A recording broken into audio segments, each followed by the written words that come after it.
Before we get started, I want to congratulate you on making it to this point in the program. You're halfway done, which is pretty incredible. Let's take a moment to think about all the skills you've learned in your journey so far. You've learned the fundamentals of information technology, from how binary works, to the importance of user support in IT, to even building your own computer. You learned the fundamentals of computer networking and how the internet really works. And finally, you learned how to navigate the Windows and Linux operating systems, managing processes and software in the command line like a true power user. Great work so far. Before we dive deep into systems administrations and infrastructure, I'd like to take this opportunity to introduce myself, or reintroduce myself, for those who might remember me from way back in Course 1. My name is Devin Sridharan. I've been working in IT for 10 years. I'm a corporate operations engineer at Google, where I get to tackle challenging and complex IT issues. Thinking back, my first experience with tech began when I was about 9 years old, when my dad brought home the family's first computer. I remember my dad holding a floppy disk and telling me that there was a game on it. To my dad's amazement, I somehow managed to copy the game from the disk onto the computer's hard drive. While it may seem like a trivial task now, this device was just so new to us back then. Sure, I loved the different games I could play, but what I really loved was tinkering with the machine, trying to get it to do what I want it to do. While that floppy disk and computer might have ignited my passion for technology, it was actually my first few job experiences that really started to shape my IT career. One job was in retail selling baby furniture, and the other was at a postal store where I helped customers ship their package and became the one-person IT crew. It might sound odd that working in retail inspired my career, but I realized that I really enjoyed communicating with customers, trying to understand their needs and offering a solution. My first experience working directly in IT was in college as an IT support specialist intern. From there, I worked as an IT consultant to decommission an entire IT environment. This was my first experience working directly with a large IT infrastructure and pushing myself outside my comfort level as a college student. I bring these first few jobs for a reason. These experiences helped shape my career in IT. I knew at that time that I wanted to go into tech, but I struggled with where I wanted to focus my career. Starting at Google as an IT generalist allowed me to experience many different areas of technology. It allowed me to figure out the jobs I didn't want to do, and before I was able to identify exactly what I did want to do. I'm really passionate about IT infrastructure. This program is designed to help prepare you for roles in tech support, desktop support, or at a help desk, but it doesn't stop there. In this course, we're going to open up an even wider net of possibilities in IT by teaching you the skills you need to manage computers for a whole organization. If you're working in a small organization, you might need to do this from day one. If not, stretching your skill set will make you stand out in the field and prepare you for potentially taking on this work further on in your career. In this course, we're going to build upon what you learn in the operating systems course by teaching you system administration skills. At a high level, system administration is the field in IT that's responsible for maintaining reliable computer systems in a multi-user environment. While systems administration responsibilities can overlap with other roles in IT, a person who works only in system administration is called a systems administrator. Systems administrators have a diverse set of roles and responsibilities. They can range from configuring servers, monitoring the network, provisioning or setting up new users and computers, and more. Think of system administrator as a tech generalist. They handle many different things to keep an organization up and running. It's actually very similar to how IT support specialists work. You need to apply your diverse set of tech skills in different situations to help solve problems in an organization. As an IT support specialist, doing systems administration tasks might be part of the job. So we're going to introduce the skills and knowledge you need to manage organizations and systems to keep your skills well-rounded. By the end of this course, you'll learn what services are used in IT infrastructure. You'll also learn about essential user software for your organization and how to manage an entire organization's users and computers using directory services. Finally, you'll learn the skills you need to back up your organization's data and recover it in the case of a disaster. All right, it's time to get started, so let's dive in.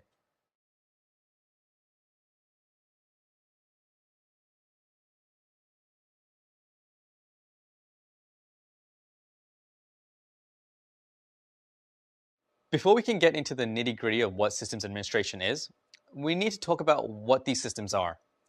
Organizations don't just run on their own. Employees need computers along with access to the internet to reach out to clients. The organization website needs to be up and running. Files have to be shared back and forth, and so much more. All of these requirements make up the IT infrastructure of an organization.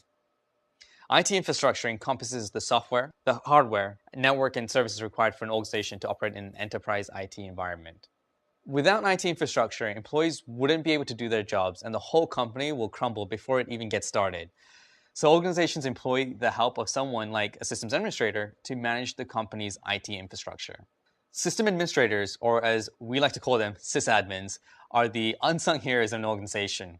They work in the background to make sure a company's IT infrastructure is always working, constantly fighting to prevent IT disasters from happening. Notice all of the really hard work that sysadmins put in. So show a little appreciation for your sysadmin by celebrating System Administrator Appreciation Day worldwide.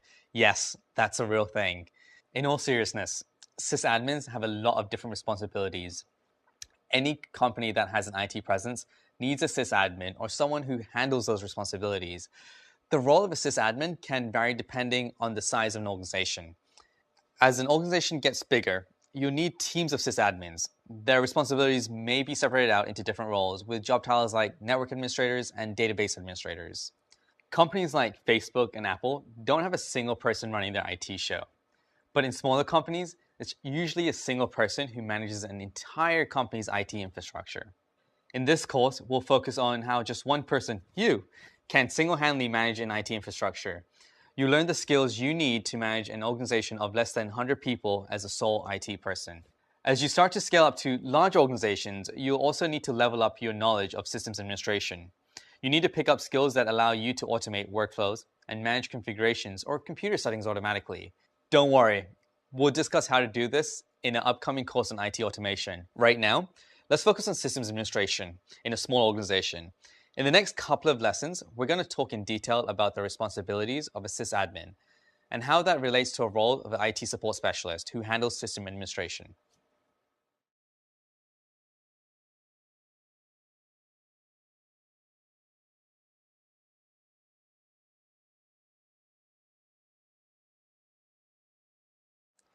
Basically, a sysadmin is responsible for their company's IT services. Employees need these IT services so that they can be productive. This includes things like email, file storage, running a website, and more. These services have to be stored somewhere. They don't just appear out of nowhere. Any thoughts on where they're stored? If you answer servers, you're correct. We talked about servers in an earlier course, and you've learned that the term servers can have multiple meanings. In one course, we discussed how servers have web content that they serve to other computers. In another course, we talked about how servers can be software that perform a certain function. In this video, we're going to talk about servers more in depth because in many cases, sysadmins are responsible for maintaining all of the company's servers. If you're working as an IT support specialist and have systems administration responsibilities, these tasks could be something you'll perform. A server is essentially software or a machine that provides services to other software or machines. For example, a web server stores and serves content to clients through the internet. You can access the web server through a domain name like google.com. We'll dive deeper into web servers in a later course. Right now, let's run down some other examples of servers. An email server provides email services to other machines, and an SSH server provides SSH services to other machines, and so on and so forth. We call them machines that use the services provided by a server clients. Clients request the services from a server, and in turn, the servers respond with these services. A server can provide services to multiple clients at once, and a client can use multiple servers. Any computer can be a server. I could start up a web server on my home computer that would be able to serve my own personal website on the internet for me. But I don't really want to do that because I'd have to leave my computer on all the time in order for my website to be available all the time. Industry standard servers are typically running 24/7, and they don't run on dinky little hardware like my home laptop. They run on a really powerful and reliable hardware. Server hardware can come in lots of different forms. They can be towers that sit upright that look very similar to the desktops we've seen. Those towers can be put in a closet or can sit on a table if you want them to. But what if you needed to have 10 servers? The towers would start taking up way too much space. Instead, you can use rack servers, which lay flat and are usually mounted in a 90-inch wide server rack. If you needed even more space, you could use blade servers that are even slimmer than racks. There are other types of form factors for servers, but these are the most common ones. You can also customize the hardware on your service depending on the services.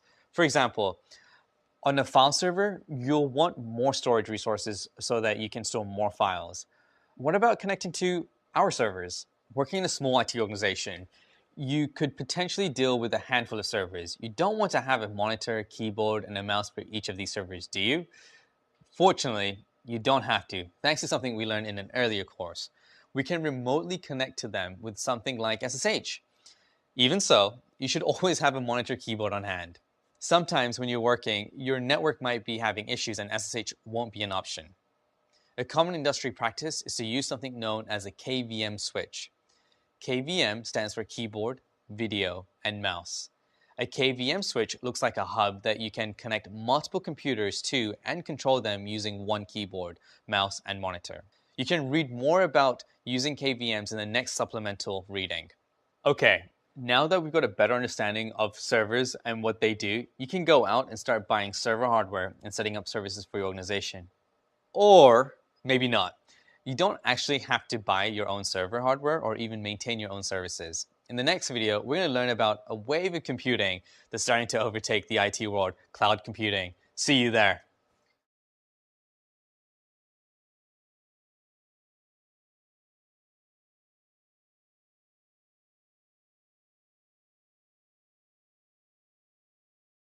Oh, the cloud. The magical, wonderful cloud that you hear about in the news that moves data across the white, fluffy wonders in the sky. The magical cloud disperses bits of data across in the world in itty-bitty raindrops, right? No, that's not how the cloud works at all. But you'd be surprised how many people believe that. There's no doubt you've heard the term cloud in the news or from other people.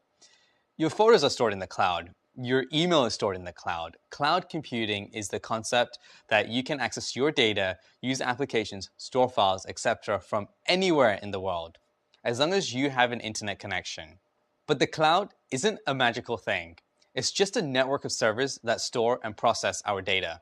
You might have heard the word data center before. A data center is a facility that stores hundreds, if not thousands, of servers. Companies with large amounts of data have to keep their information stored in places like data centers. Large companies like Google and Facebook usually own their own data centers because they have billions of users that need access to their data at all times. Smaller companies could do this, but usually rent out parts of a data center for their needs. When you use a cloud service, this data is typically stored in a data center or multiple data centers, anywhere that's large enough to hold the information of millions, maybe even billions of users. It's easy to see why the cloud has become a popular way of computing in the last few years. Now, instead of holding onto terabytes of storage space on your laptop, you can upload that data to a file storage service like Dropbox, which stores that data in a managed location like a data center. The same goes for your organization. Instead of managing your own servers, you can use internet services that handle everything for you, including security updates, server hardware, routine software updates, and more. But with each of these options come a few drawbacks. The first is cost. When you buy a server, you pay upfront for the hardware. That way, you can set up your services, like a file storage, at potentially very little cost because you're the one managing it. When you use internet services like Box, Dropbox, that offer file storage online, the starting cost may be smaller, but in the long term, costs could add up since you're paying a fixed amount every month. When comparing the cost of services, always keep in mind what a subscription could cost you for every user in your organization. Weigh that against maintaining your own hardware in the long term, and then make the decision that works best for your organization. The second drawback is dependency. Your data is beholden to these platforms. If there's an issue with the service, someone other than you is responsible for getting it up and running again. That could cost your company precious loss of productivity and data. No matter what method you choose, remember that you're still responsible for the problems that arise when there's an issue. If Dropbox is having an issue with your important user data, it's still your problem, and you have to get it working again, no matter what. To prevent a situation like that from popping up, you might consider backing up some critical data in the cloud and on a physical disk. That way, if one system goes down, you have another way to solve the problem. Whether you choose to maintain physical servers or use cloud services, these are the type of things you need to think about when providing services to your company. In the next couple of lessons, we're going to talk about some of the other responsibilities of a sysadmin. We'll give you a high-level overview of these, then dive even deeper later in this course.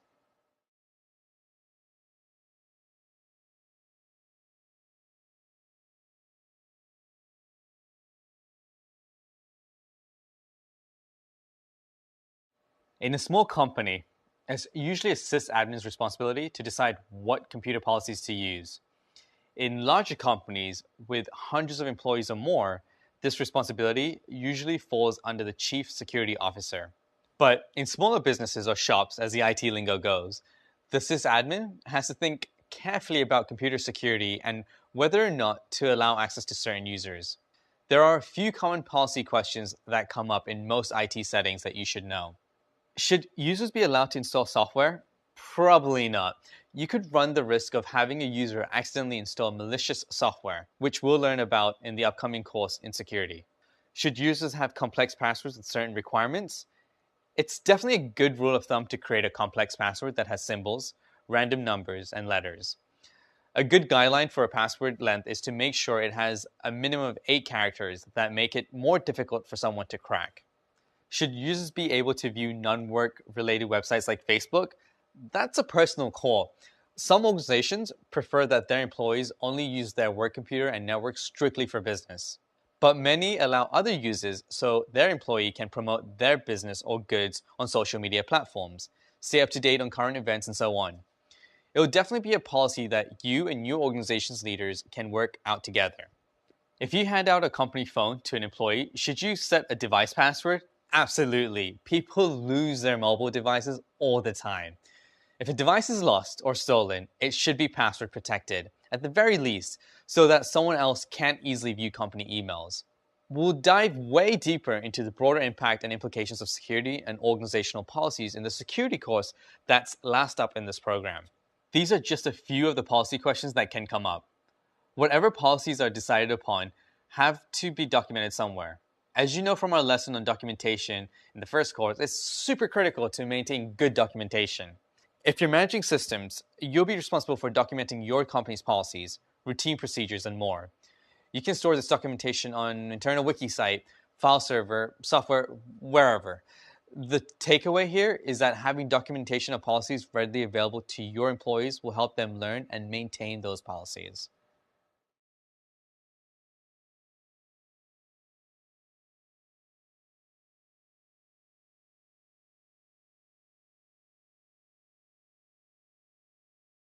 We've talked a little bit about the services that are potentially used in an organization, like file storage, email, web content, etc. But there are many other infrastructure services that you need to be aware of. As an IT support specialist doing system administration, you'd be responsible for the IT infrastructure services in your organization. Spoiler alert, there are a lot of them ahead. As always, make sure to rewatch any lessons if you need some more time for the material to sink in.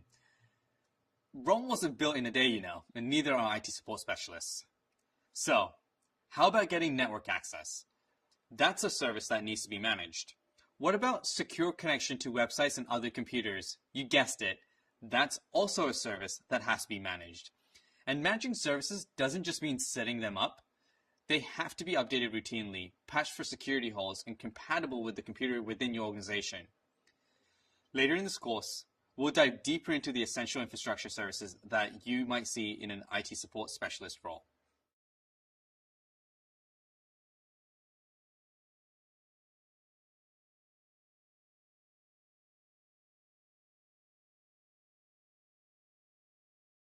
Another responsibility sysadmins have is managing users and hardware. Sysadmins have to be able to create new users and give them access to their company's resources. On the flip side of that, they also have to remove users from an IT infrastructure if users leave the company. It's not just user accounts they have to worry about. Sysadmins are also responsible for user machines. They have to make sure a user is able to log in and that the computer has the necessary software that a user needs to be productive. Sysadmins Also have to ensure that the hardware they're provisioning or setting up for users is standardized in some way. We talked in an earlier course about imaging a machine with the same image. This practice is industry standard with dealing with multiple user environments. Not only do sysadmins have to standardize settings on a machine, they have to figure out the hardware lifecycle of a machine. They often think of the hardware lifecycle of a machine in a literal way. When was it built? When was it first used? Did the organization buy it brand new or was it used? Who maintained it before? How many users have used it in the current organization? What happens to this machine if someone needs a new one? These are all good questions to ask when thinking about an organization's technology. Sysadmins don't want to keep a 10-year-old computer in their organization. Or maybe they do. Even that's something they might have to make a decision on. There are four main stages of the hardware lifecycle. Procurement. This is the stage where hardware is purchased or reused for an employee. Deployment. This is where hardware is set up so that the employee can do their job. Maintenance. This is the stage where software is updated and hardware issues are fixed if and when they occur. Retirement. In this final stage, hardware becomes unusable or no longer needed, and it needs to be properly removed from the fleet. In a small organization, a typical hardware lifecycle might go something like this. First, a new employee is hired by the company. Human Resources tells you to provision a computer for them and set up their user account. Next, you allocate a computer you have from your inventory, or you order a new one if you need it. When you allocate hardware, you may need to tag the machine with a sticker so that you can keep track of which inventory belongs to the organization. Next, you image the computer with a base image, preferably using a streamlined method that we discussed in our last course, Operating Systems in U. Next, you name the computer with the standardized host name. This helps with managing machines. More on that when we talk about directory services later. In regards to the name itself, we talked about using a format such as username-location, but other hostname standards can be used. Check out the supplemental reading to find out more. After that, you install software the user needs on their machine. Then, the new employee starts and you streamline the setup process for them by providing instructions on how to log into their new machine, get email, etc. Eventually, if a computer sees a hardware issue or failure, you look into it and think through the next steps. If it's getting too old, you'll have to figure out where to recycle it and where to get new hardware. Finally, if a user leaves the company, you'll also have to remove their access from IT resources and wipe the machine, so that you can eventually reallocate it to someone else. Imaging. Installing software and configuring settings on a new computer can get a little time-consuming. In a small company, you don't do it often enough where it makes much of a difference. But in a larger company, a time-consuming process just won't cut it. You'll have to learn automated ways to provision new machines so that you only spend minutes on this and not hours. Luckily for you, we discuss how to do this in the next course of IT automation. See, we got you covered.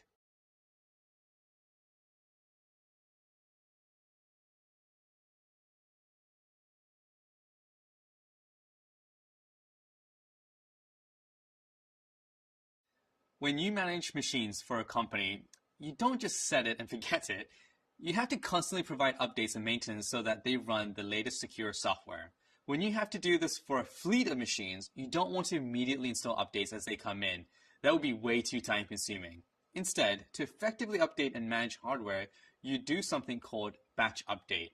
This means that once every month or so, you update all your servers with the latest security patches. You'll have to find time to take their services offline, perform the update, and verify that the new update works with the service. You also don't have to perform an update every single time a new software becomes available, but it's common practice to do batch updates for security updates and very critical system updates. In the security course, we dive deeper into security practices, but a good guideline is to keep your system secure by installing the latest security patches routinely. Staying on top of your security is always a good idea.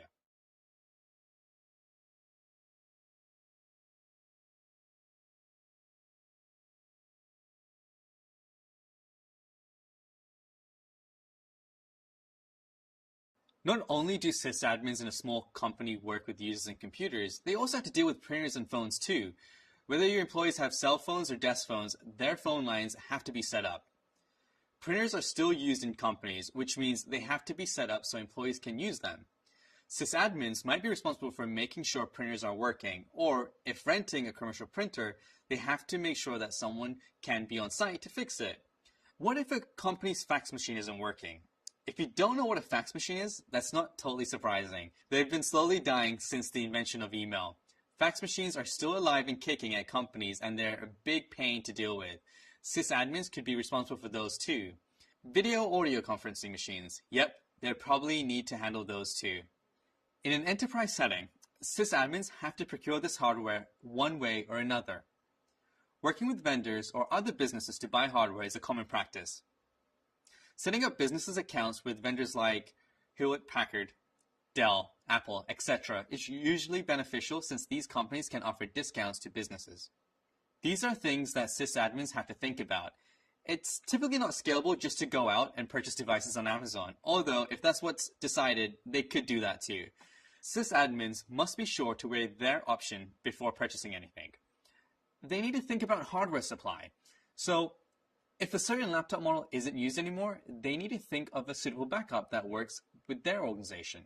Price is also something to keep in mind.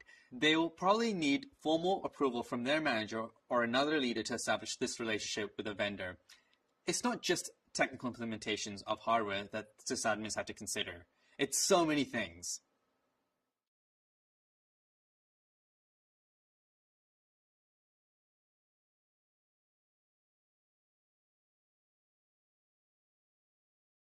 We talked about troubleshooting a lot in an earlier course, but it's worth mentioning again. When you're managing an entire IT infrastructure, you'll constantly have to troubleshoot problems and find solutions for your IT needs. This will probably take up most of your time as an IT support specialist. This could involve a single client machine from an employee or a server or service that isn't behaving normally. Some folks who start their careers in IT support deepen their knowledge to become system administrators. They go from working on one machine to multiple machines. For me, I made the leap during my internship as an IT support specialist in college at a semiconductor lab. The lab ended up closing and they needed help deprecating the environment. So what started as an IT help desk support quickly transitioned to a sysadmin role. That opportunity was my golden ticket to dabble into Active Directory, subnetting, and decision making, which is a core part of this job. Sysadmins also have to troubleshoot and prioritize issues at a larger scale. If a server that sysadmin managed stopped providing services to 1,000 users and one person had an issue about the printer, which do you think would have to be worked on first? Whatever the scenario, there are two skills that are critical to arriving at a good solution for your users. And we already covered them in an earlier course. Do you know what they are? The first is troubleshooting, asking questions. Isolating the problem, following the cookie crumbs, and reading logs are the best ways to figure out the issue. You might have to read logs from multiple machines or even for the entire network. We talked about centralized logging a little bit in the last course on operating systems and you. Becoming a power user. If you need a refresher to how centralized logging works, check out the supplemental reading. Anyway, the second super important skill that we covered is customer service. Showing empathy, using the right tone of voice, and dealing well with difficult situations. These skills are essential to all IT roles. In some companies, sysadmins have to be available around the clock. If a server or network goes down in the middle of the night, someone has to be available to get it working again. Don't worry, a sysadmin doesn't have to be awake and available 24/7. They can monitor their service and have it alert them in case of a problem. We'll discuss service monitoring in detail in the next course, IT automation. So how do you keep track of your troubleshooting? A common industry standard is to use some sort of ticketing or bug system. This is where users can request help on an issue and then you can track your troubleshooting work through the ticketing system. This helps you organize and prioritize issues and document troubleshooting steps. Throughout this course, we'll introduce types of services that a sysadmin needs to maintain and what responsibilities they have in an organization. We'll also share some best practices for troubleshooting when it comes to systems administration. When you work as an IT support specialist, systems administration can become part of your job, so it helps to think about all aspects of managing an IT infrastructure in an organization. The more prepared you are, the better.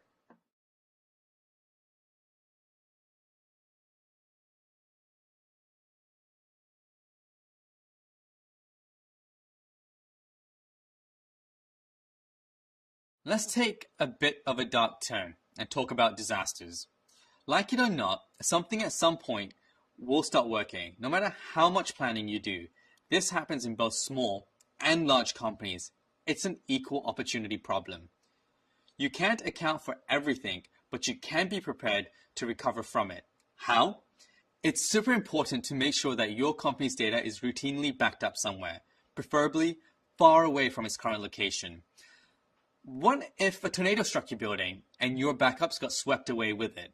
You wouldn't have a building to work in, let alone be able to recover your data and get people up and running again. Later in this course, we'll talk more about what methods you can use to back up your organization's data and to recover from a disaster. We'll try to keep things a little lighter in the meantime. So far, you've learned a lot about the roles and responsibilities of a sysadmin.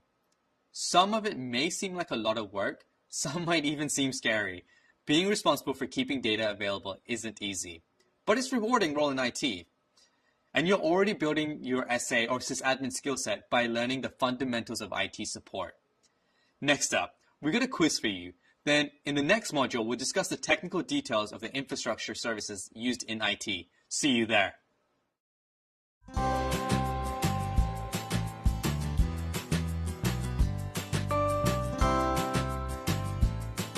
My name is Dion Paul, and I am an operations specialist with the GTech RIS team. GTech stands for Google Technical Services. I wasn't always too familiar with IT, but one misconception is that you can know enough. And what I found out is that you can never know enough. There's never a threshold of learning. Things are always going to be changing, especially in IT, so it is very important to keep learning, keeping abreast of the latest technologies, wherever it leads me to. I'm never going to stop learning, and I'm always going to be open to learning new things and applying those in different ways. My most memorable career moment was actually getting to meet the former First Lady Michelle Obama during a work trip. I was selected to participate in a project at the White House based on the work that my team was doing, and we were able to not only engage her in a virtual reality shoot, but I also was tasked with ensuring that all the equipment was working, placing it directly in front of her, meeting her, and the content was going to be rolled out to millions of kids around the world. Being able to operate a camera with the First Lady right in front of me, which is a moment I won't ever forget. Success to me is a journey, and I define it as just peace. Just being at peace with your work career, being at peace with your family, whatever that means to you, whatever that personally means.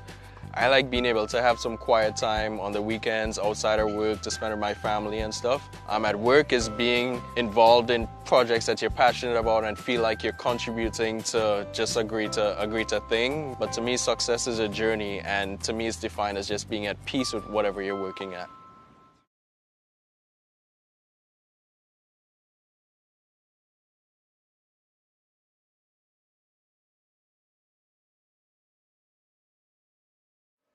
Welcome back.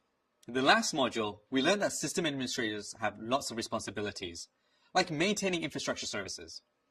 IT infrastructure services are what allow an organization to function. These include connecting to the internet, managing networks by setting up the network hardware, connecting computers to an internal network, etc. In this lesson, we're going to learn about the common IT infrastructure services out there and what you need to know to start integrating them into an organization. We'll also dig deeper into each infrastructure service individually. We will focus more on the physical infrastructure services like servers, along with network infrastructure services that keep your company connected to the internet. In short, we'll be servicing all your infrastructure services needs.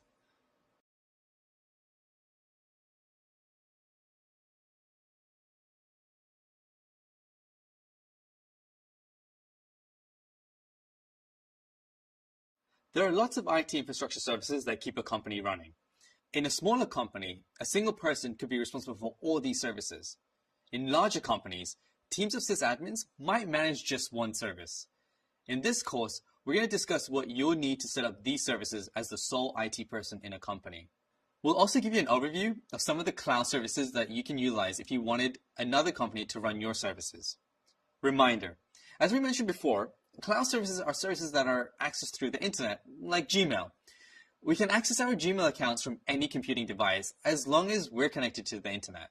By the end of this module, you should be well versed in what services you'll need to have a functioning IT infrastructure for your company.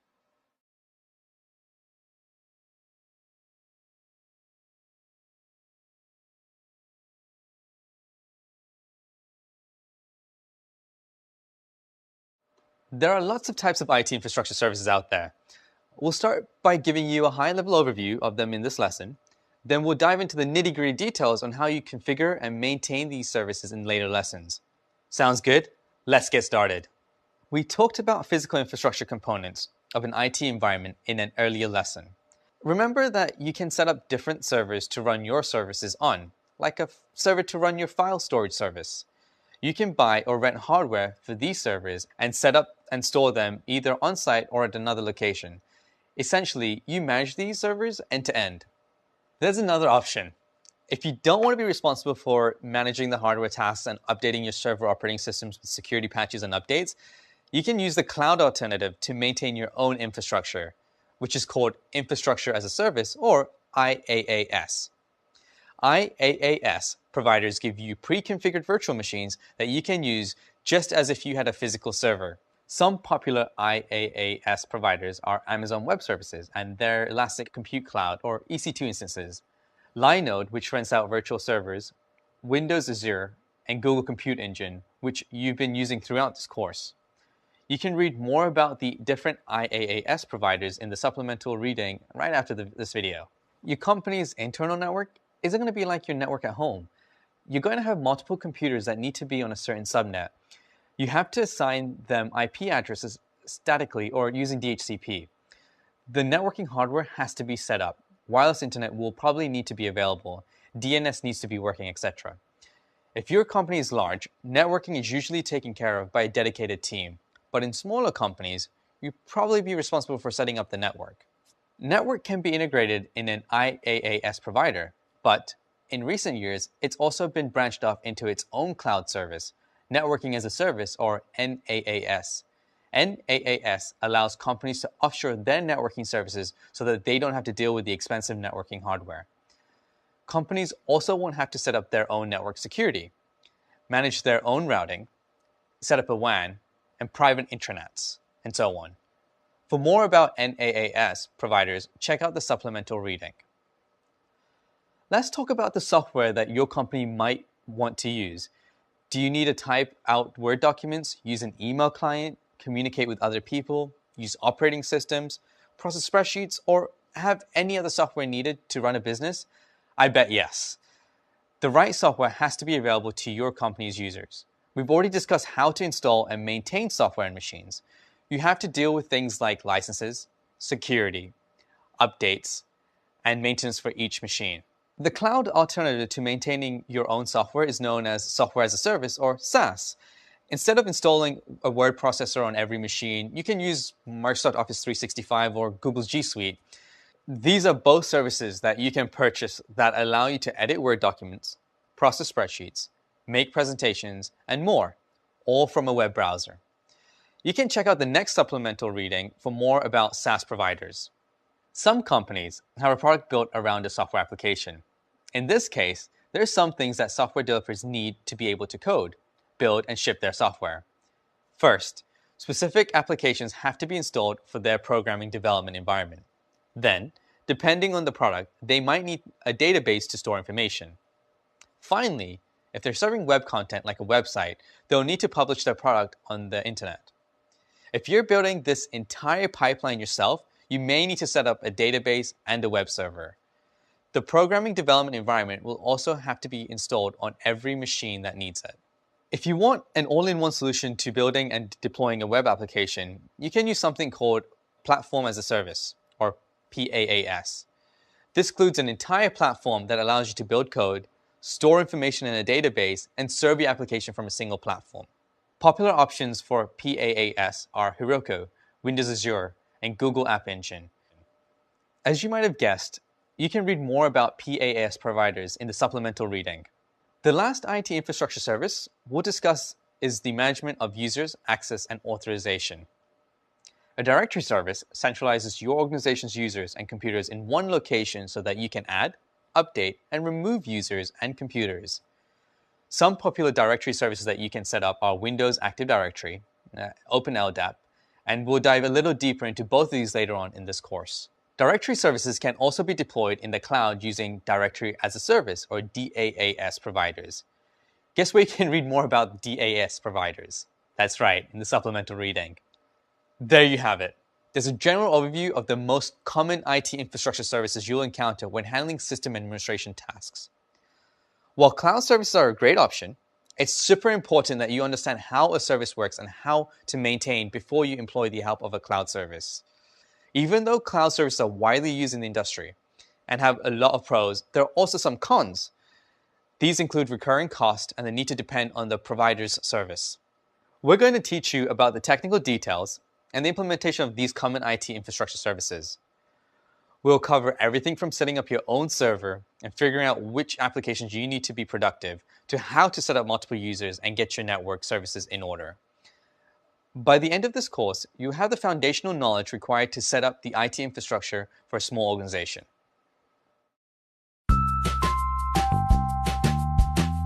I grew up in a small town in the desert, and there wasn't really much to do except read, play with computers, and study. And this is where I really learned to love technology, to understand how this computer worked, how it did what it did, and how I could make it do something different. And when I went to college, I began to study the Unix operating system. And I learned just enough to get an internship at the local ISP. And this was quite alarming for me because the first day of my internship, I walked in and they said, "Great, we're so happy you're here. You know Unix, right?" "Yes."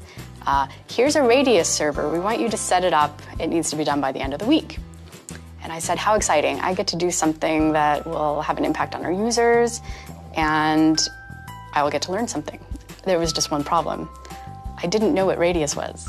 So this was going to be quite a difficult challenge for me. So I had to read the manuals, the man pages, and I had to scour the library for books. And it took me about 3 days to learn what Radius was and how to set it up. But in the end, I knew more about it than anyone else at the ISP. And that expertise really, I think, drove me to become an expert in more areas. It gave me a lot of confidence that I could do that work, and it was actually really invigorating. And so I ended up as a Unix sysadmin and sort of went from there.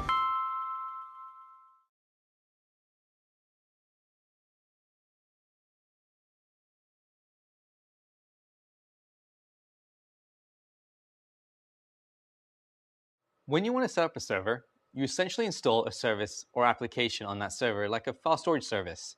Then that server will provide those services to the machines that request it.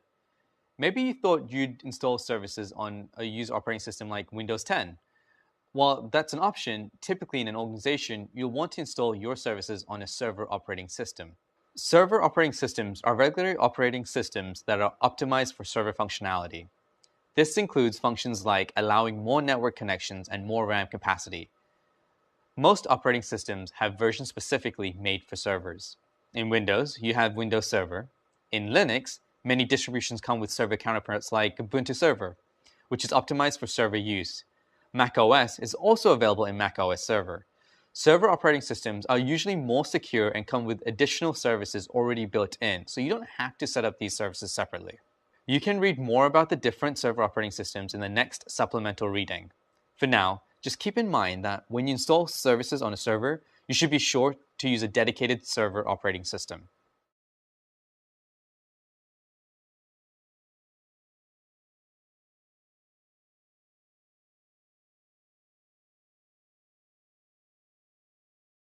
We discussed virtual machines in the last course and covered how to set up a virtual machine on a personal computer. In this lesson, we're going to talk about why virtualization can be an important part of infrastructure services and systems administration.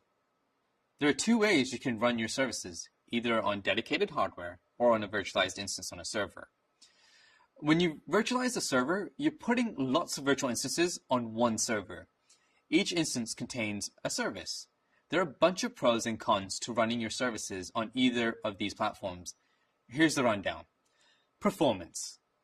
A service running on a dedicated hardware will have better performance than service running in a virtualized environment. This is because you only have one service using one machine, as opposed to many services using one machine. Cost. Server hardware can be pretty expensive. If you put a service on one piece of dedicated hardware and have to do that for 9 other services, it starts to add up.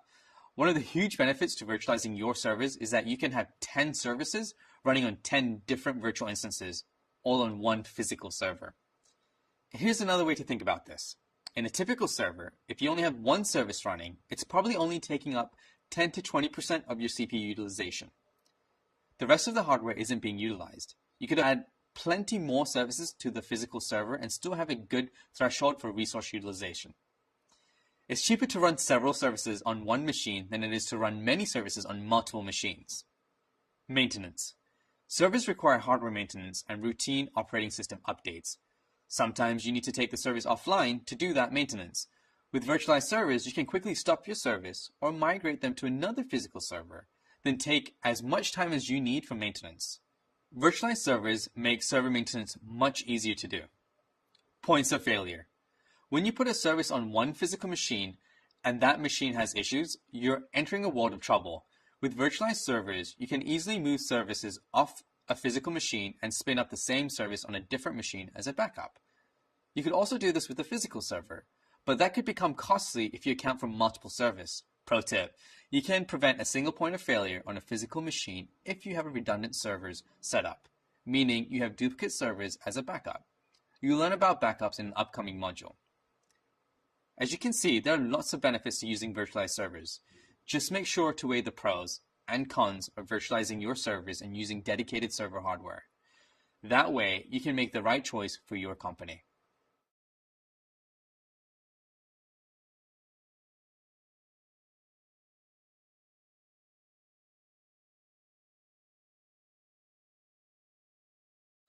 Another important part of physical infrastructure services is the ability to connect to your infrastructure from anywhere in the world. We talked about remote access in an earlier course, and we've been using it all throughout this program to connect to our lab machines. In this lesson, we're going to discuss what's needed to set up for remote access for a small organization. As a systems administrator or as anyone in IT support, you'll want to be able to remotely access another server or user's machine so that you can troubleshoot an issue or do maintenance from wherever you may be. In Linux, the most popular remote access tool is OpenSSH. We've already learned how to SSH into a remote computer in the last course, and we talked a bit about what's needed to set up SSH, but we'll quickly show you how to do this. To SSH into another machine, you need to install an SSH client on the machine you're connecting from. Then install an SSH server on the machine you're connecting to. To learn more about OpenSSH, you can check out the next supplementary reading. But let's keep rocking and rolling with how to install the OpenSSH client on a machine. It's super easy. What you're going to do is I'm going to go to my client machine and simply run this command, sudo apt-get install OpenSSH client. And so downloading the package. Perfect. So it looks like my client has been installed. Next, you need to install the OpenSSH server on the machine you want to access. Remember, the SSH server is just a process that listens for incoming SSH connections.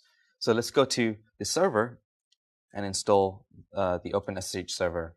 So I'm going to do sudo apt-get install OpenSSH server.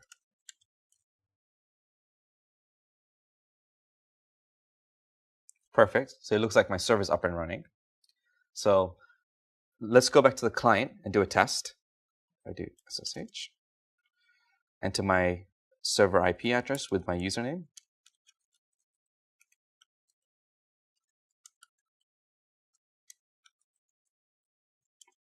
So ask for my password, which is a good thing.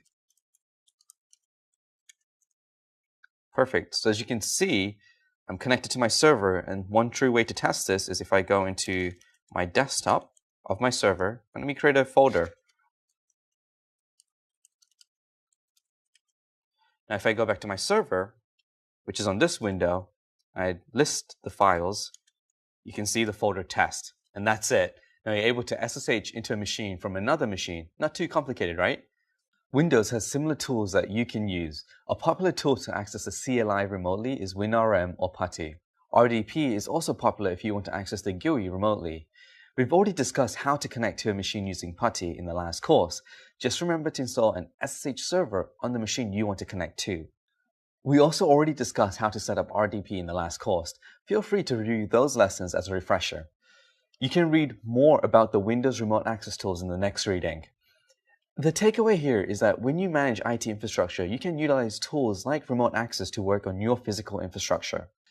You'll need to do a little bit of setup beforehand, like installing the SSH client, SSH servers, and allowing remote desktop connections, etc. But it'll be worth it in the long run. Next up, we'll tackle network service. See you there.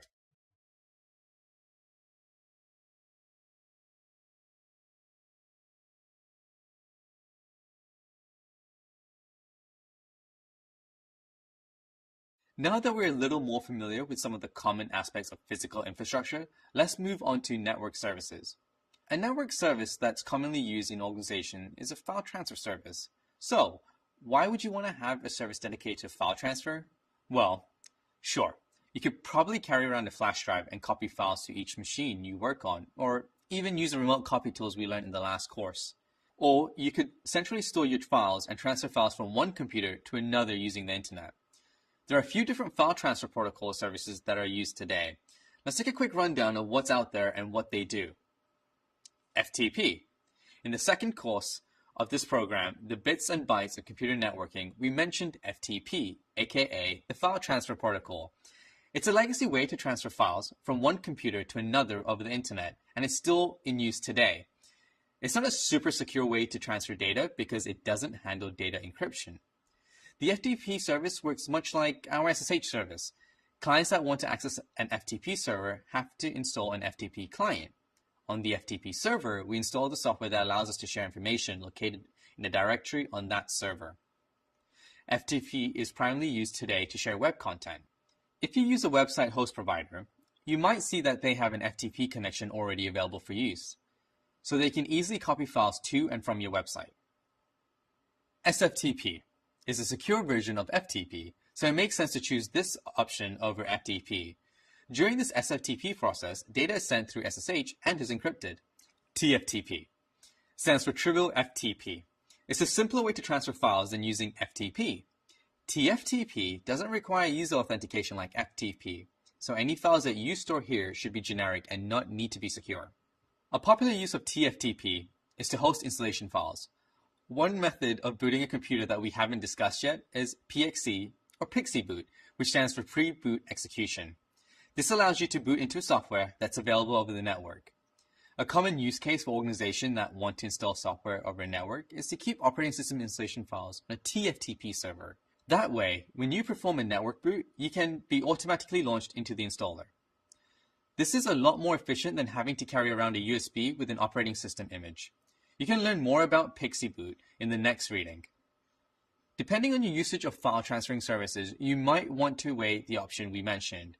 We encourage you to read about popular FTP clients using the supplemental reading. If you just want to share files between your computers in a secure way and have a nice directory where you can access all the shared files instead of transferring them to your machine, you'll want to look at network file storage services instead. We'll discuss those in an upcoming module.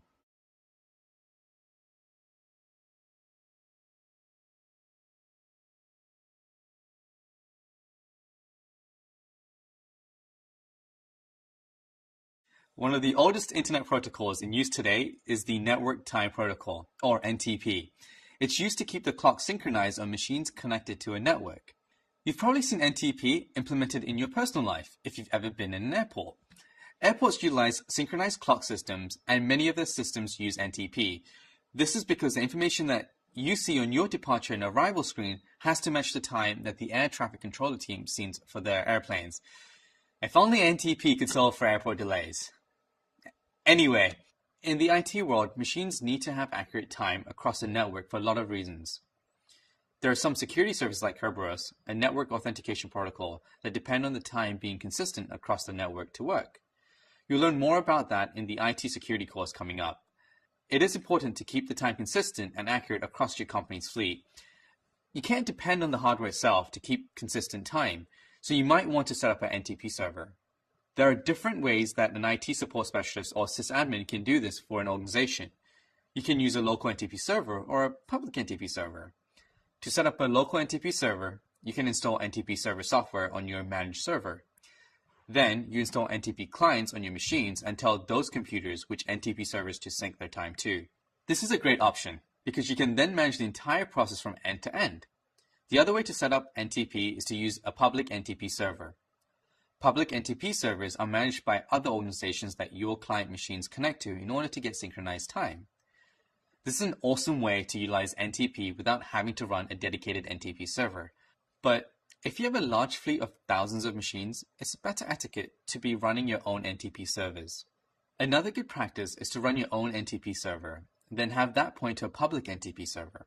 This makes it so that you don't connect all your clients to a public NTP server and you don't have to measure time synchronization. Whether you run your own NTP server or use a public one, NTP is an important network service that you should definitely integrate into your own fleet.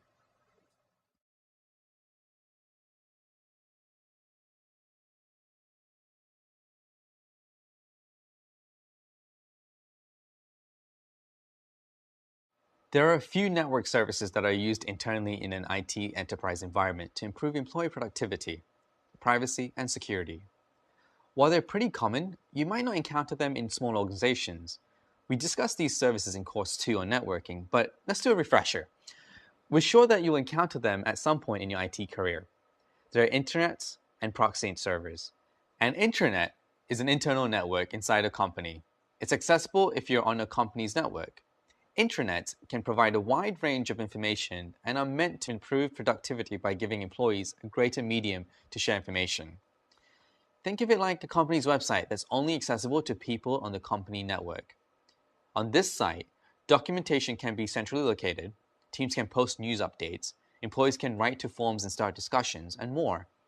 Intranets are most commonly seen in large enterprises and can be an incredibly valuable tool for employee productivity. Another internal support service that's widely used is a proxy server. Proxy servers act as an intermediary between a company's network and the internet. They receive network traffic and relay that information to the company network. This way, company network traffic is kept private from the internet. The internet gets traffic through a proxy server, but it doesn't know where it originally came from. It only knows the proxy. Proxy servers can also be used to monitor and log internal company network activity. They can be configured so certain websites are filtered from being accessed. Proxy servers are useful for providing privacy and security on the internet and regulating access inside a company. In the next few lessons, we'll talk about what are probably the most essential network services, DNS and DHCP.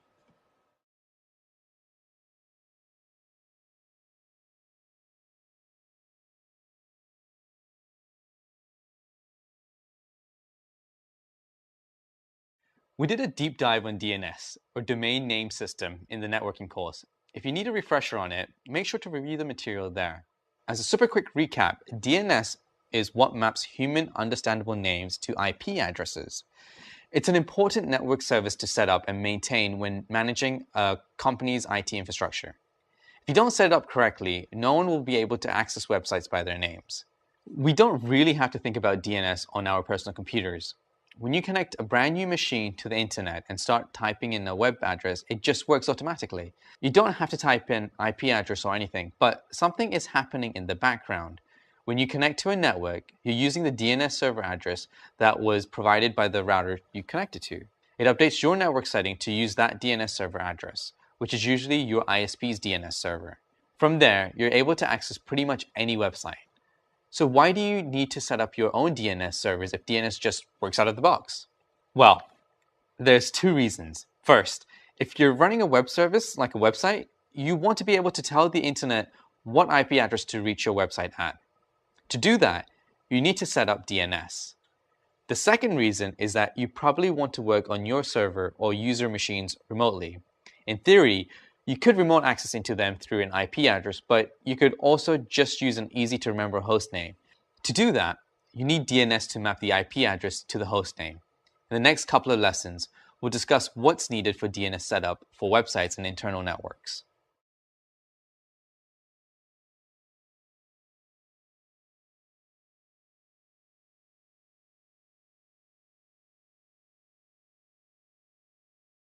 You might remember that we can use a web server to store and serve content to clients that request our services. We'll probably want to store website content on our web server. If clients want to reach our website, we need to set up DNS so that they can just type a URL to find us. So let's talk about how DNS gets set up for a website. First, we need a domain name. We can buy a domain name like settingupdnsisfun.example.com. We can purchase domain names like this from companies called domain registrars, like GoDaddy.com or Bluehost.com. Once we have our domain name, we want to point our website files to this domain name. Our website files can be stored on a cloud hosting provider, or we can decide to control this ourselves and store it on our own servers. Typically, domain registrars also provide cloud hosting services, but they can charge you a monthly fee to host your web files for you. Pro tip, if you don't want to utilize cloud hosting services, you can just run your own web server. Don't forget, there are always pros and cons to hosting a service yourself or offshoring it somewhere else. So if you're the sole IT support specialist for an organization, make sure to weigh all your options before committing to an infrastructure service. Let's assume that we do want to host our website files ourselves. From here, we still need to point our new domain name to where our web content is located. We can do this in two ways. Most domain registrars can provide you with DNS settings, and you can give the IP address of where your content is stored. If you decide not to use your domain registrar to host DNS for you, then you have to set up an authoritative DNS server for your website. Remember from our discussion in Course 2 that authoritative DNS servers are the DNS servers that know exactly what the IP address is for the domain name? Since we own the domain name and host our web content ourselves, it makes sense for us to have the DNS servers that know that information.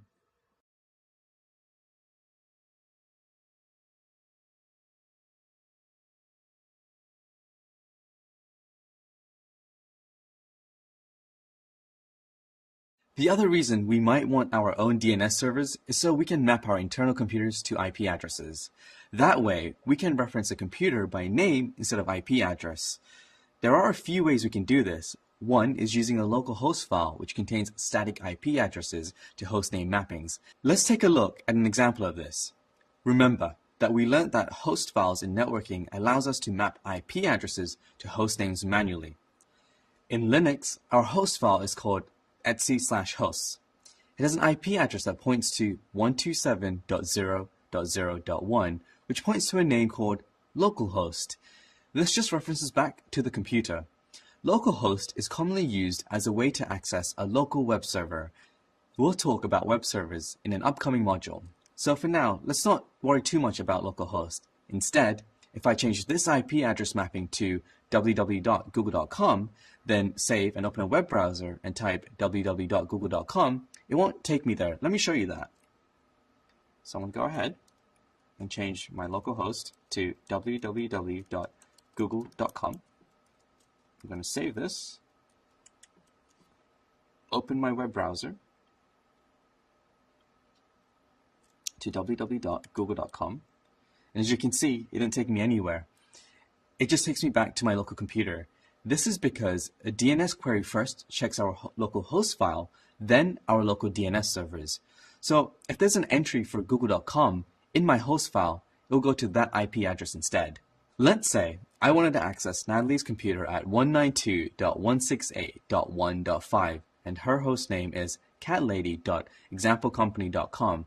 I would have to enter this in my host file for every single computer in my fleet. That's definitely not the scalable option. Okay, so what's our next choice? We can set up a local DNS server that contains all the organization's computer names mapped to their IP addresses. This is a more central storage location for this information. Then, we change our network settings for all our computers to use this DNS server instead of the one given to us by our ISP. Finally, let's look at one of the last DNS options we can use for an internal network. It can be integrated with a directory service which handles user and machine information in a central location like Active Directory and LDAP. Once we set up DNS and our directory service, it will automatically populate with machine to IP address mappings. So there's no need to enter this information in manually. We'll talk more about these directory services in a later module. And voila! That's an overview of why you need a DNS, along with your options for configuring them. We won't dive too deeply into the technical details of setting up a DNS server, but if you're interested in learning about which DNS software to use, There are a few popular options like Bind or Power DNS. I bet you can guess where you can read more about them in the supplemental reading. One thing about DNS that we haven't discussed is what to do if we use something like DHCP, which doesn't use static IP addresses. Don't worry, we'll cover this in the next lesson.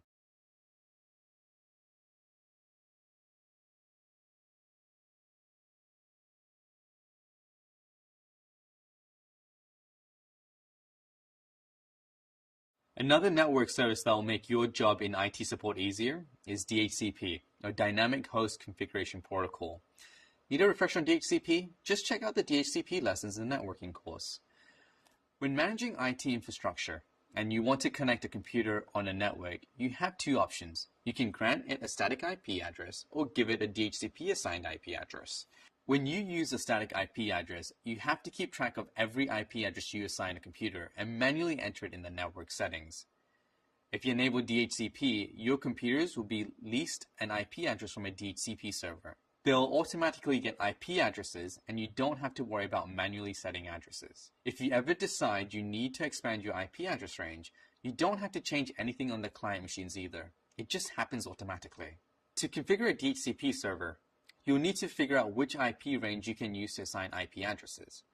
If you want to integrate with DNS, you'll need the address of your local DNS servers, what gateway you should assign, and the subnet mask that gets used. Once you install the DHCP server software, you have to configure the settings with this information.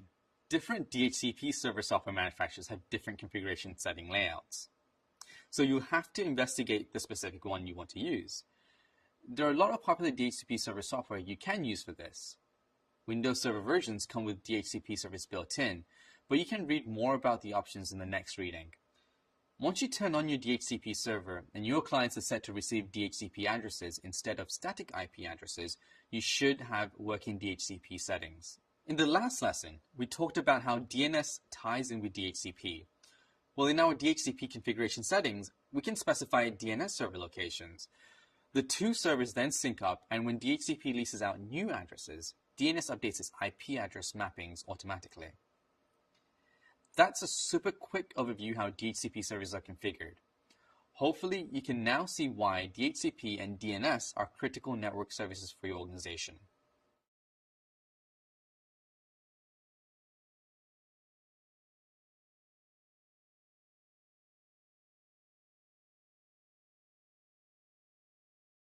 There will be times when you're working in an IT support role and you won't be able to resolve or get the IP address of a website name. This particular problem could be tricky to identify when you see it. You might just think that your network connection isn't working. Let's go ahead and try to navigate to google.com from my web browser. So let me get to my web browser and navigate to google.com. Oh, it doesn't look like we can get to google.com. Let's go over some of the tools that we learned in our networking class that can help. First up, if you're unable to resolve a domain name, check that your network connection is actually working.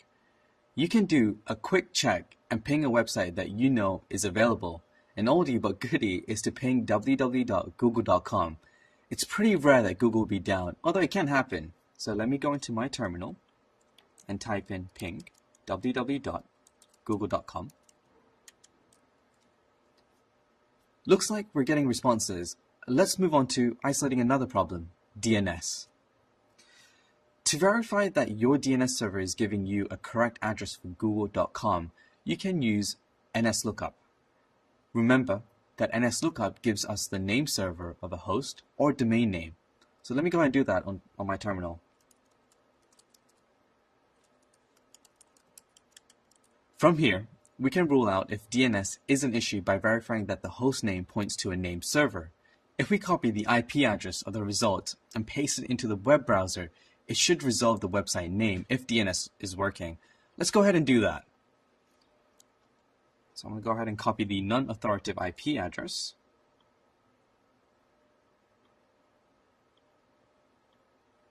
Open my web browser.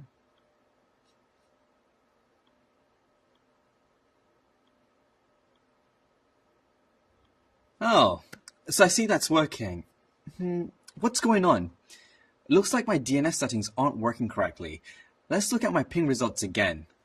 So I'm going to go ahead to my terminal and ping www.google.com.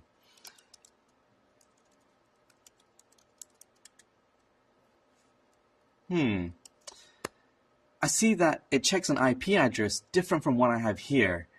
If I go to this IP address, it doesn't take me anywhere. So I'm going to take this IP address, copy this,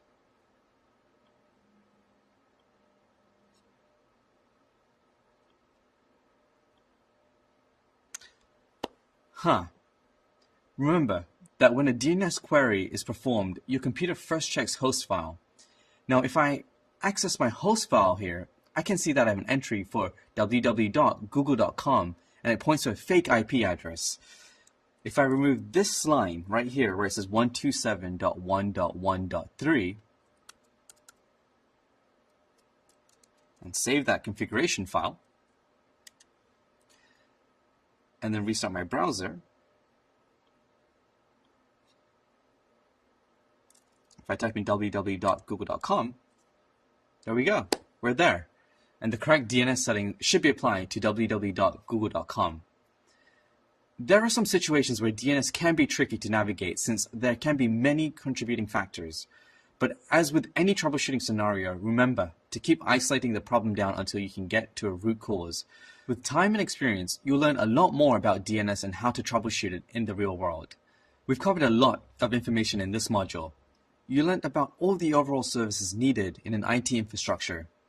On top of that, you learned about physical infrastructure services like remote access and virtualization that help your organization run more efficiently.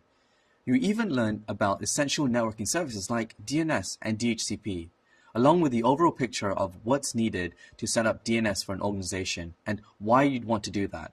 Now we're going to test you on all that learning. And don't forget, you can always go back and review the material again if you need to before you take the quiz.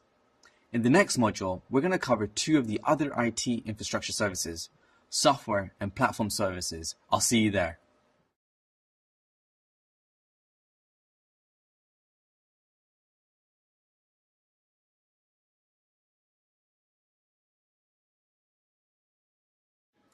Welcome back.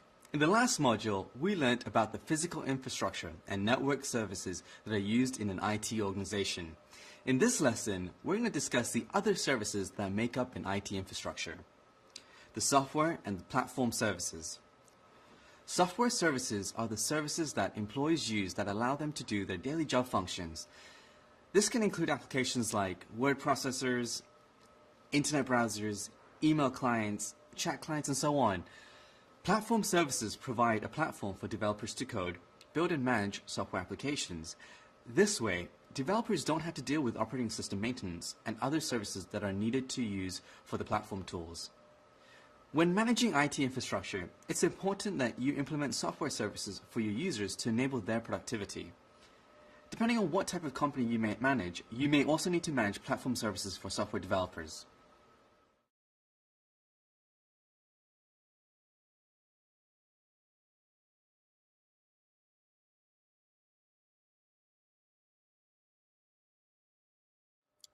Software services include a wide range of functions. We'll cover the major ones here. First up is communication services, which enable employees in a company to talk to one another. Then, the security services, which add a layer of security protection to our IT infrastructure. We'll also discuss user productivity services and some of the aspects of managing software in a business that you'll probably have to think about in your work. There's lots of software out there that's used for intercompany communication, like email or phone communication. These are important communication services, but in this video, we're only going to discuss software that's used in instant communication. Instant communication has drastically changed how we communicate in both our personal lives and in the workplace. We can have multiple conversations with different people in real time using chat applications. You probably use something like Facebook Messenger on your smartphones to chat with your friends. In a business setting, there are similar methods of instant communication. The first is Internet Channel Relay, or IRC, which is a protocol that's used for chat messages. IRC operates in a client-server model, so lots of IRC client software can be used to connect to an IRC server. IRC was widely used in the 1990s as a way to facilitate all kinds of chats, group chats, individual chats, and more. It's not as widely used today, given the wave of social media instant chat messages, but if you're considering setting up an IRC, it is a free alternative to other chat applications. Paid for options are another method of instant communication. There are a lot more sophisticated and advanced chat applications out there that offer enterprise support. A few popular options are HipChat and Slack. You can read more about these in the supplemental reading. There are also other communication protocols called OpenIM protocols that are widely used and integrated into different communication applications.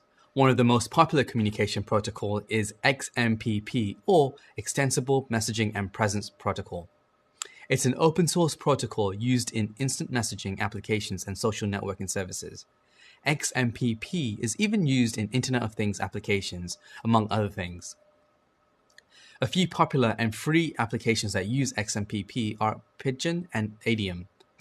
Feel free to check out more about these alternatives in the supplemental reading right after this video.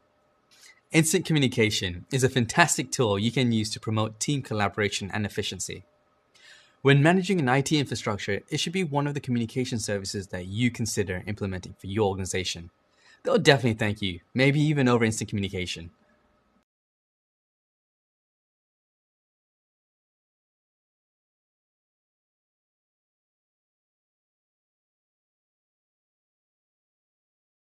One communication service that you're almost guaranteed to use today is email. We use email for a wide range of communication. In an enterprise setting, it's important for a sysadmin or a sole IT support specialist to be able to configure email services for the company. To do this, you need to have a domain name set up for your company that you can use as your email domain, like devin@example.com. When you send or receive email, you want to use this email address. There are two ways to set up email for a company. The first is to run your own managed server. Using this option, you set up the email server software on a server. Then you create a DNS record for your mail server. There are different DNS records. Remember that the A record is used for host names, but for email servers, we use MX for the mail exchange record. Email server setup can be one of the most complicated servers to set up for a sysadmin. You have to get the email to actually work, protect your email addresses from spam, filter out viruses, and more. If you'd like to learn more about setting up an email server, check out the next reading. An alternative approach to setting up your own email servers is to use an email service provider like Google Suite. These service providers allow you to create email inboxes and more by paying a monthly fee for every user in your organization. This ties you into the Gmail webmail client and allows you to access your email from anywhere, as long as you're connected to the internet. Whatever option you choose, you'll have to understand the differences between email protocols when you set up your email accounts. There are lots of email protocols out there, but we'll only do a rundown of the more common ones you'll hear about: POP3, IMAP, and SMTP. Post Office Protocol, or POP version 3, is an email protocol that downloads email from an email server onto your local device. It then deletes the email from your email server. If you want to retrieve your email through POP3, you can only view it from one device. There are a few reasons why you might want to use POP3 to get your email. If you need to keep your email storage under a certain quota, POP3 is a good way to maintain that storage limitation. Another benefit of POP3 is privacy. Your email can only be seen from your local device. If storage limitations and security are a concern for you, you might want to consider using POP3 over something like IMAP. Speaking of, IMAP, or Internet Message Access Protocol, allows you to download emails from your email server onto multiple devices. It keeps your messages on the email server. This email protocol is one of the more popular ways to retrieve email. Last up is Simple Mail Transfer Protocol, or SMTP, which is a protocol used for sending emails. While POP3 and IMAP and other protocols can be used to retrieve email, there's really only one email protocol for sending email, SMTP. So there are lots of different email protocols that can be implemented depending on the email software you choose. You can read more about them in the supplemental reading. Email service is critical for any organization. Companies need to be able to contact clients and business partners and communicate internally. If you work in an IT support specialist role where you're handling system administration tasks, you will need to weigh the pros and cons of a dedicated email server or a cloud email service. Decisions, decisions, decisions.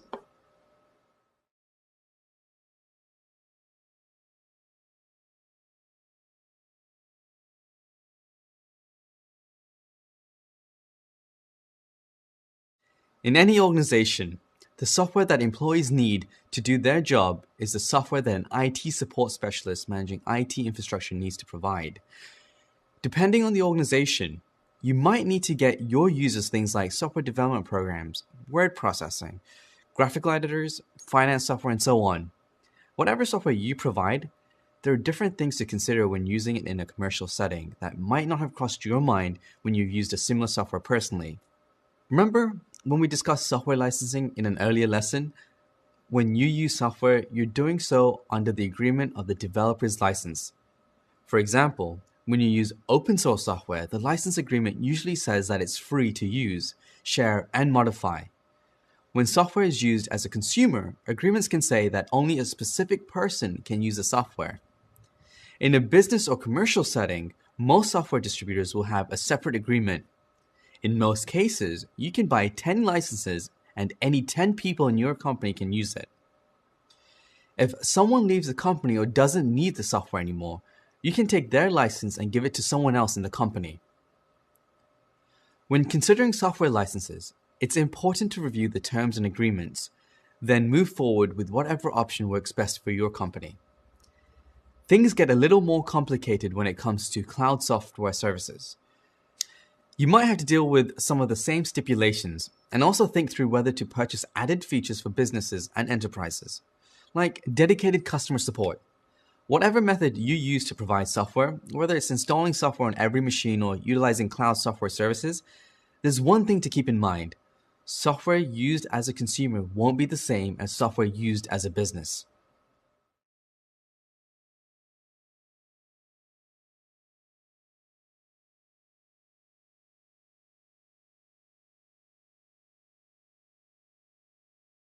The last software services that we'll discuss are security services. Security is super important to all organizations.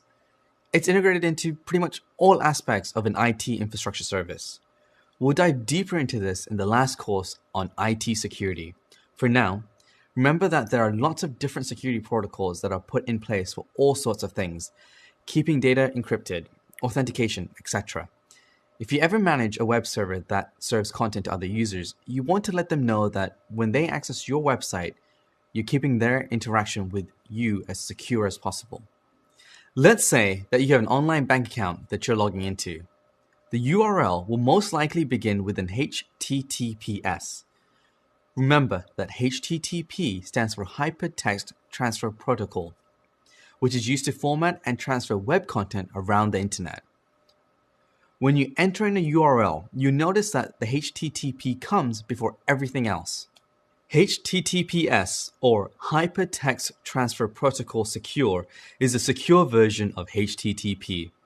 It makes sure the communication your web browser has with the website is secured through encryption.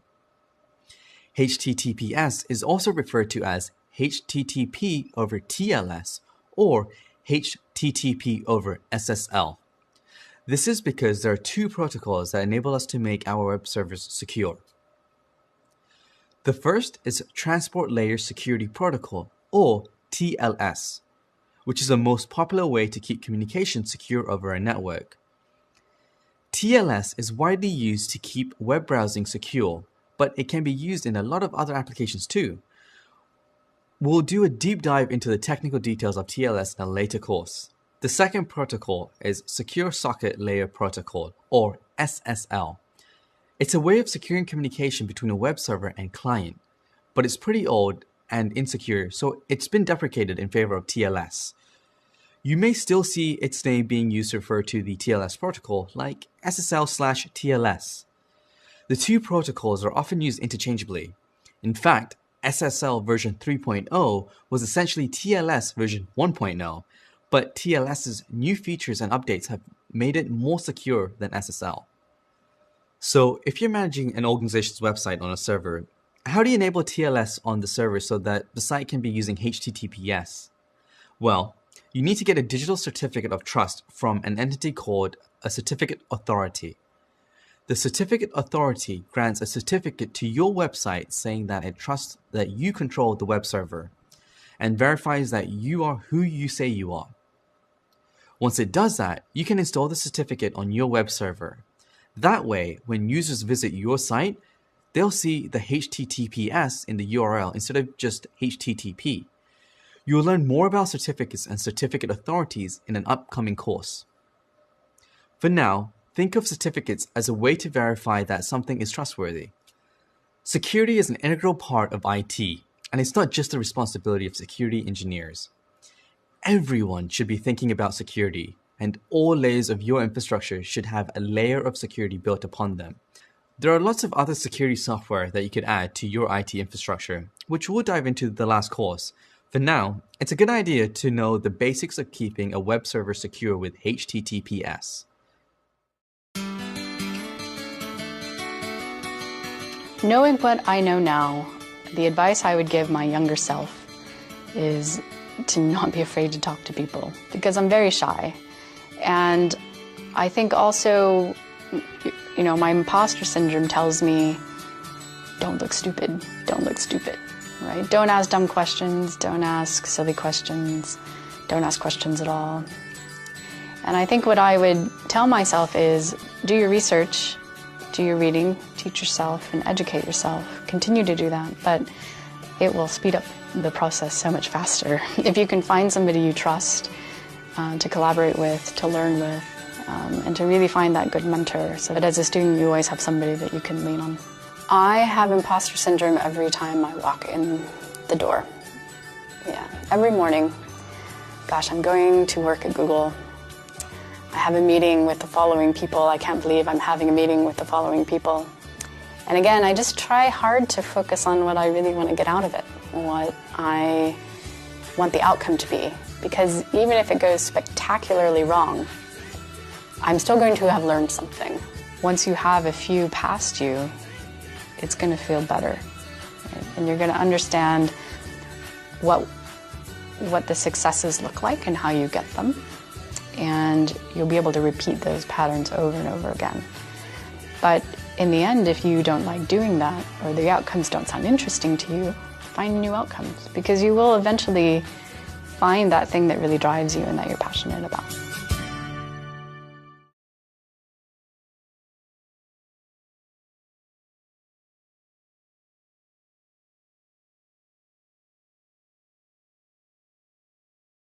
In the operating systems course, we discussed files in depth and how we use and modify them on our OSs. In this lesson, we're going to run down some of the file services we can use that will allow us to be productive as an organization. Employees need to be able to share files with each other, whether that's to collaborate or exchange information. We talked about shared folders in Windows in the last course, but in this lesson, we're going to talk about more scalable and efficient ways to share data. Enter file storage services. File storage services allow us to centrally store files and manage access between files and groups. You can set up a file storage server that will let users access a shared directory to modify or add files, and much, much more. In the next lesson, we'll go into depth on two of the more popular ways you can use to manage, store, and share files over a network.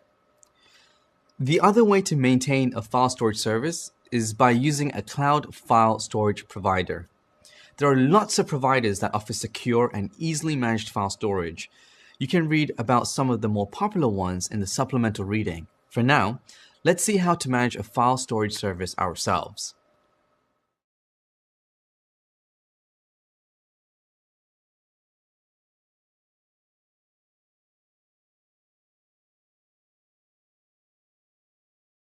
In the last course, we mentioned that very few file systems can be used across all major operating systems. FAT32 is a popular file system that's compatible with Windows, Linux, and Mac OSs. But it has severe limitations on the amount of data you can store on a volume. What happens if you have multiple users that want to share files between each other? Well, they need to store the files somewhere and they need to be able to retrieve the files over a network. Network File System, or NFS, allows us to do this. It's a protocol that enables files to be shared over a network. The file system is compatible on all major operating systems. The easiest way to set up an NFS server is by using a Linux environment. You can install NFS server software, then modify the configuration files for the directories that you want to allow shared access to. Once you do that, the NFS service will be running in the background of the server. On each client machine that wants to access the server, you just mount the file system the way you would any other file system, except you'd use a host name instead of a physical disk device.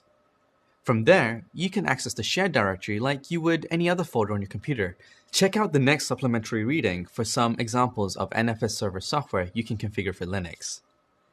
NFS is a good solution to file sharing within a network, but as with anything on a network, heavy usage will slow down the file system. While NFS works with all major operating systems, there are still interoperability issues with Windows. If your fleet consists mostly Windows machines, you might want to look at using something like Samba. Samba services are similar to NFS since you can centrally share and manage file services. Also, all major operating systems can use a Samba file share. The only reason you might want to consider Samba over NFS is because it works better with Windows operating systems. It also includes other services that can be integrated with your organization, like printer services. We'll talk about printer services in an upcoming lesson. One thing to note is that you may hear the term Samba or SMB. These two are different. SMB is a protocol that Samba implements. You can read more about SMB in the supplemental reading. Fun fact, when you create a Windows shared folder, it's actually using the SMB protocol. Samba itself is a software service suite used for file services, which you can also read more about in the supplemental reading. There are lots of other file storage services that you can use, and you can read more about them in, wait for it, the supplemental reading. A relatively affordable solution for file storage hardware is to use a network attached storage, or NAS, pronounced NAS, instead of setting up a dedicated server like you would other services. NASs are computers that are optimized for file storage. They usually come with an operating system that's stripped down in order just to serve files over a network. They also come with lots of storage space. Whatever method you choose, central file storage and management is an important part of IT infrastructure for any organization.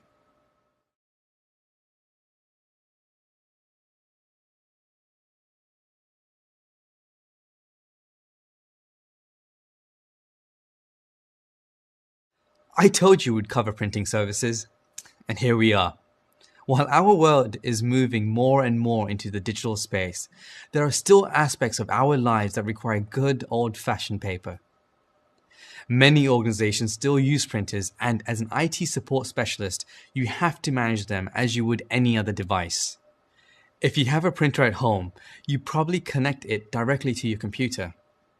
Maybe you even print over your home network through Wi-Fi. Some small organizations can get away with this type of printer management, but most larger organizations have lots of printers that need to be managed and large volumes of information that need to be printed.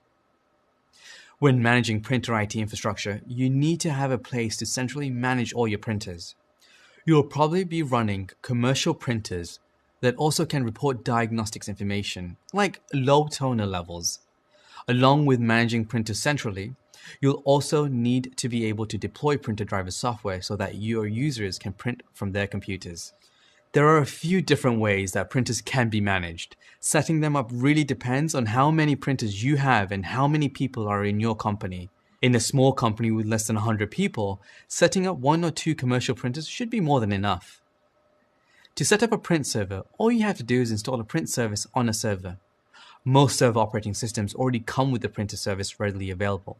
For example, let's look at Windows. In the Windows Server operating system, there's a print and document services that can be enabled. All you have to do is add your network printer to this service and install the drivers for those printers. Nice and simple, right? In Linux, a common print server that's usually pre-installed on machines is CUPS, or Common Unix Printing System. Let me show you.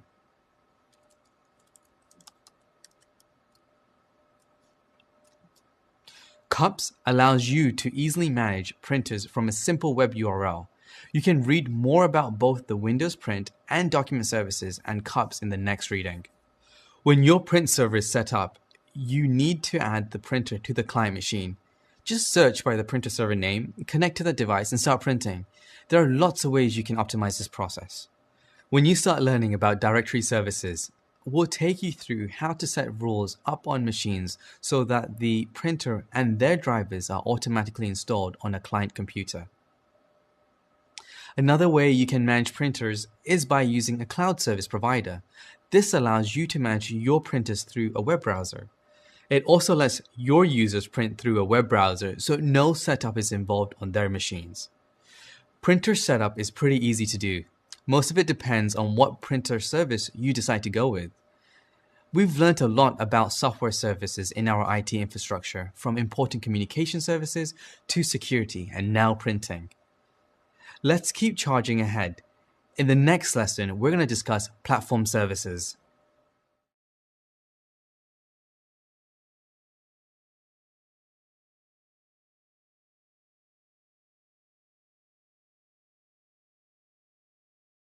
Platform services provide a platform for developers to completely build and deploy software applications without having to deal with OS maintenance, server hardware, networking, or other services that are needed to use the platform tools. A web server that we deploy our web applications to, or the development software that we use to code our applications, are both examples of platform services. In this day and age, most businesses have a digital presence, whether that's a website that promotes their business, or even a website that is their business. Businesses that run web services keep their services stored on a web server. A web server stores and serves content to clients through the internet. You can access web servers using a domain name like google.com. A web server itself stores web files and runs an HTTP service or HTTP server that processes HTTP requests. Remember that HTTP is how the web formats and transfers web pages. You can think of the web server as the physical server that stores web files and the HTTP server software. When your web browser makes a request to fetch a web page from a URL, it sends an HTTP request that gets processed by the HTTP server. Then, the HTTP server sends out an HTTP response with the content that you requested. There are a lot of popular HTTP server software out there, but the most widely used is the Apache HTTP server, most commonly referred to as Apache. Apache is free and open source. It helps serve a large percentage of web pages on the internet. Let's actually see how a web server serves content to the web. I'm going to install the Apache web server software on my Linux computer here. You don't have to understand the specifics of the setup. I just want you to see how easy it is to run a web service. So let me go ahead and install Apache. So I'm going to go ahead and do sudo apt-get install Apache 2 and then hit the flag yes to accept all my packages.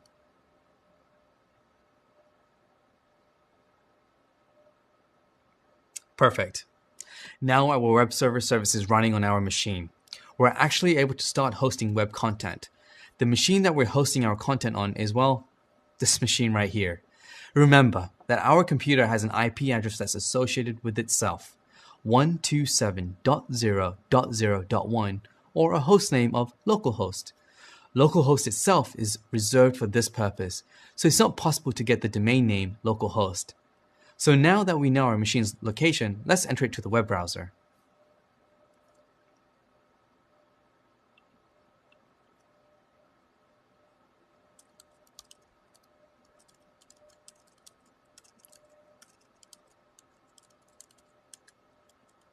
And here it is, our local web server content running on our machine. The files we see here come with the default Apache installation. But if we wanted to upload our own web content, we can just navigate to the directory where this is stored and replace it with our web content. Remember that since this content is hosted on our local machine, we will need to use DNS to let the world know that our web server exists. If you need a refresher on this, feel free to go back to the lesson on DNS services. That's a quick rundown of how web servers work. You can read more about Apache and other HTTP servers in the next supplemental reading. System administrators aren't responsible for creating the content that gets served, but they might be responsible for making sure that content is available. If you're an IT support specialist with a web service that needs to be managed, you should have a pretty good understanding of how it works.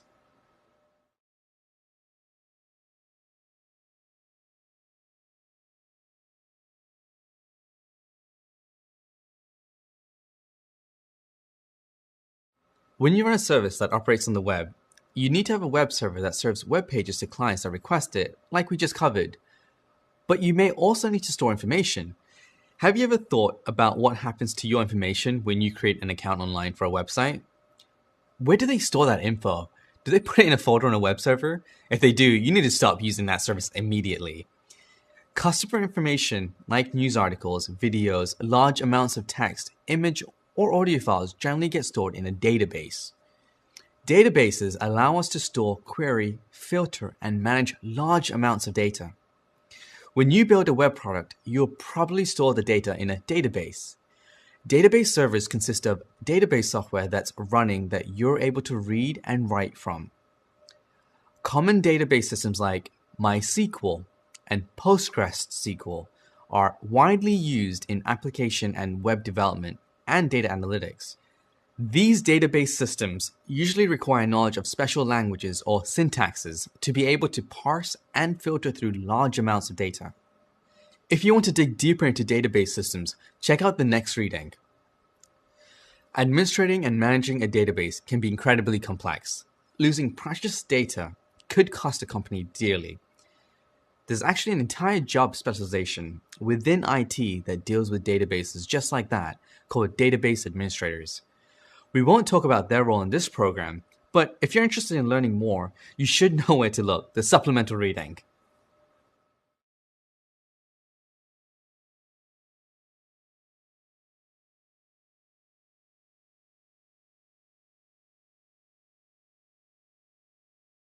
Web servers and servers in general are prone to breakage just like any other machine. Troubleshooting a web server could involve lots of different variables. We won't discuss a specific troubleshooting scenario in this lesson, but we'll talk about some easy troubleshooting tools you can use to diagnose a faulty web server or browser, called HTTP status codes. When we want to go to google.com, our browser is sending an HTTP request to the HTTP server on the web server. In turn, we get an HTTP response. Sometimes this response returns the content that we want. Almost all the time, it will return a status message of the response. HTTP status codes are codes or numbers that indicate some sort of error or info messages that occurred when trying to access a web resource. Knowing common HTTP status code comes in handy when you're troubleshooting a website error. They'll usually tell you useful information that can help you isolate the root cause. Here's a common HTTP status code you might recognize: the dreaded 404 not found. A 404 error indicates that the URL you entered doesn't point to anything. Let's see what happens if I type in google.com/ASDF. Let's type that in. I get this error message: the requested URL /ASDF was not found on this server. That's exactly what I expected to happen. I typed in an address I knew didn't exist and the web server confirmed it for me. But how do we know it's a 404 error code? Depending on the website, HTTP error messages could be displayed right on the page when you try to access it. However, to be absolutely sure, you can just view the HTTP response itself. To do that, we'll have to do a bit of work. Browsers today have built-in tools that help people diagnose issues with the web browser or website itself. Since I'm using Chrome, I'm going to use the Chrome Developer Tools. Let me go ahead and do that. So I want to click on this. I get into Tools. And then click on Developer Tools. This will open up the Developer Tools side by side to my web browser.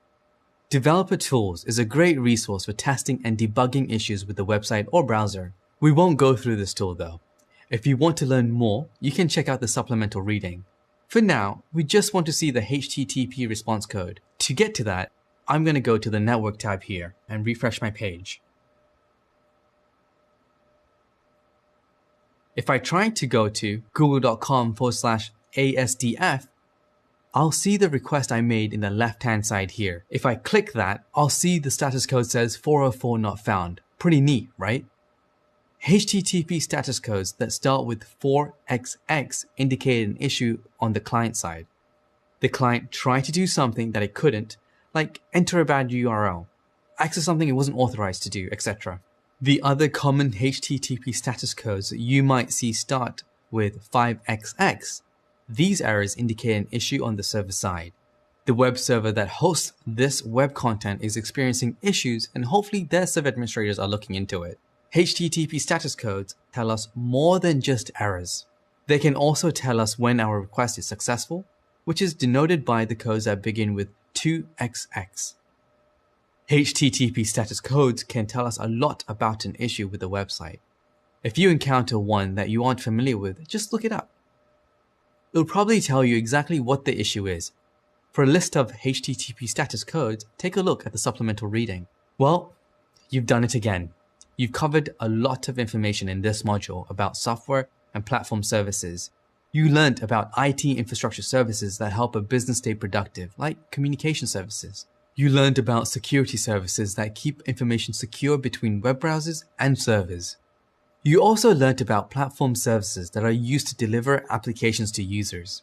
Now you can put that knowledge to the test in a short test we've cooked up for you. In the next module, we'll talk about managing users, computers, and policies using directory services. You're doing an awesome job. I know we covered a lot, but stick with it. You got this.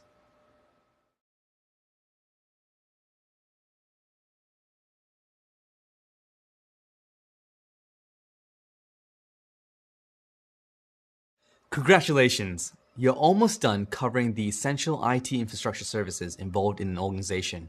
You're so close. You got this. In the last module, we learned about the software services used in an organization like communication software, security, and file storage services. Then we talked about platform services involved in organizations that build a software product. Finally, we learned about some of the servers that support those organizations like web and database servers. In this module, we're going to learn about the last major IT infrastructure service, directory services. It's the beginning of the end. Ready? Let's jump in.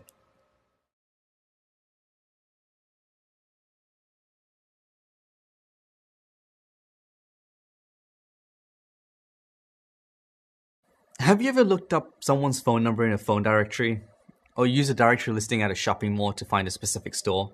A directory server essentially provides the same functionality.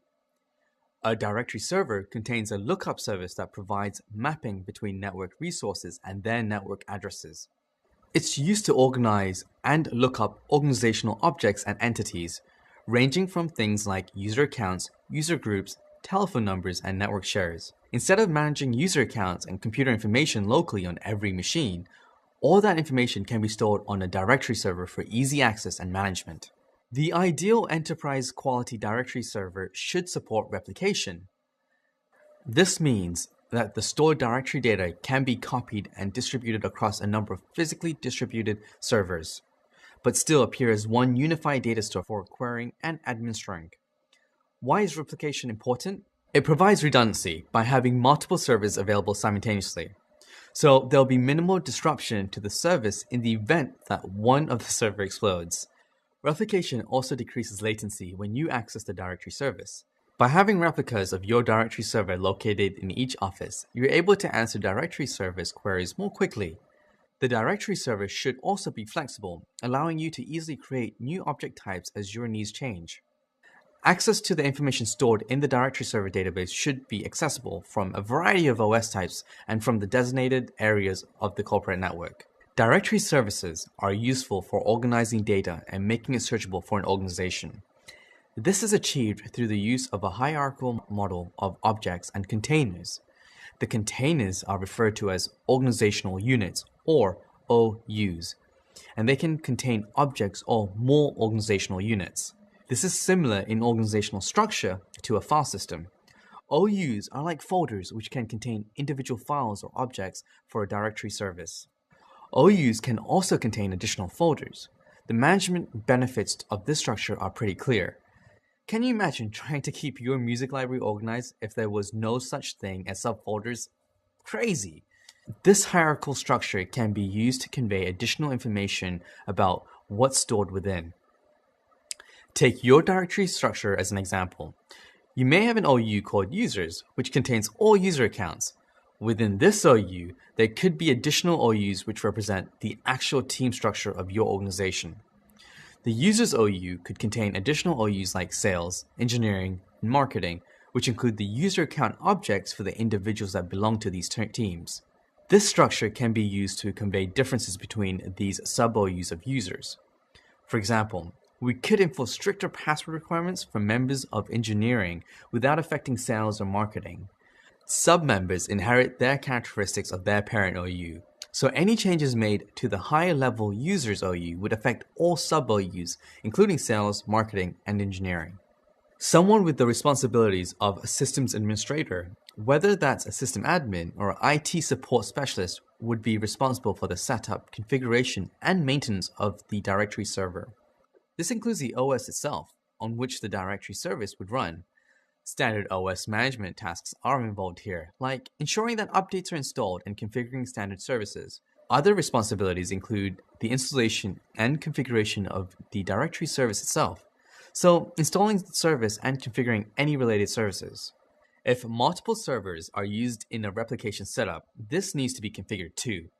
It's very likely that the hierarchy and overall structure of the directory itself would also be up to the sysadmin to design and implement. Well, that covers the high-level overview of what exactly a directory service is. We'll dive deep into more specific details later in this course. But for now, let's review some of the concepts we just covered with the short quiz. Then let's meet back at the next video where we'll do a more detailed rundown on how to implement directory services.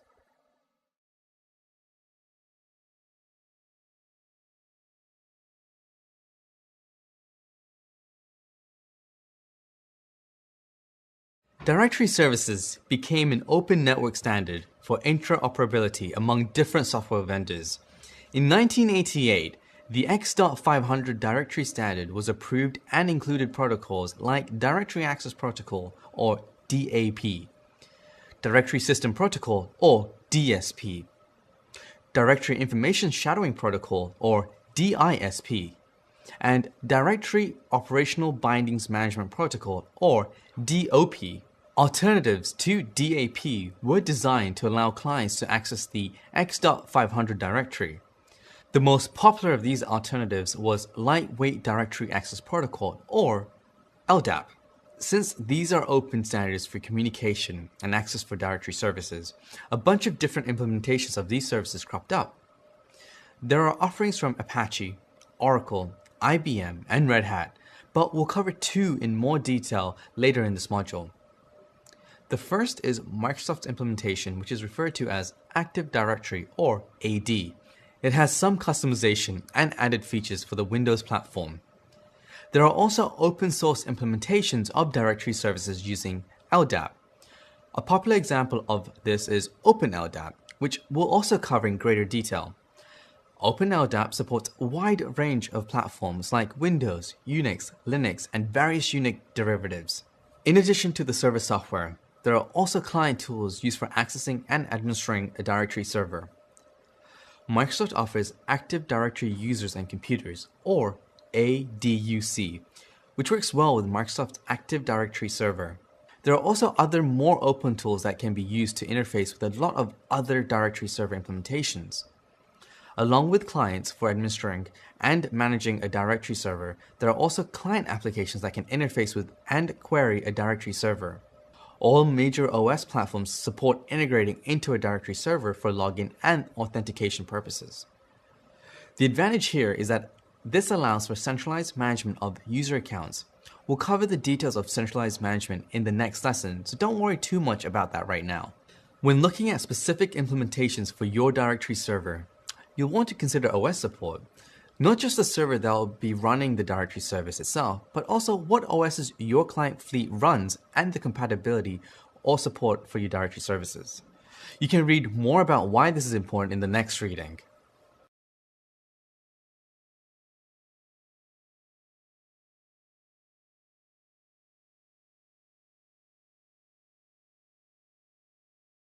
The job of a systems administrator is to, well, administer systems. Sysadmins have a set of systems they're responsible for, and they have to manage those systems so they're available to serve their function to the organization. For example, as a sysadmin, I might be responsible for making sure that all of the servers in my network are kept up to date with security patches and application updates. Should I go around and log into each server, checking each one at a time? What if I need to manage user accounts on end user devices? Should I go to each employee's desk and set their account up that way? I guess I could, but that would be super time consuming and probably inconsistent.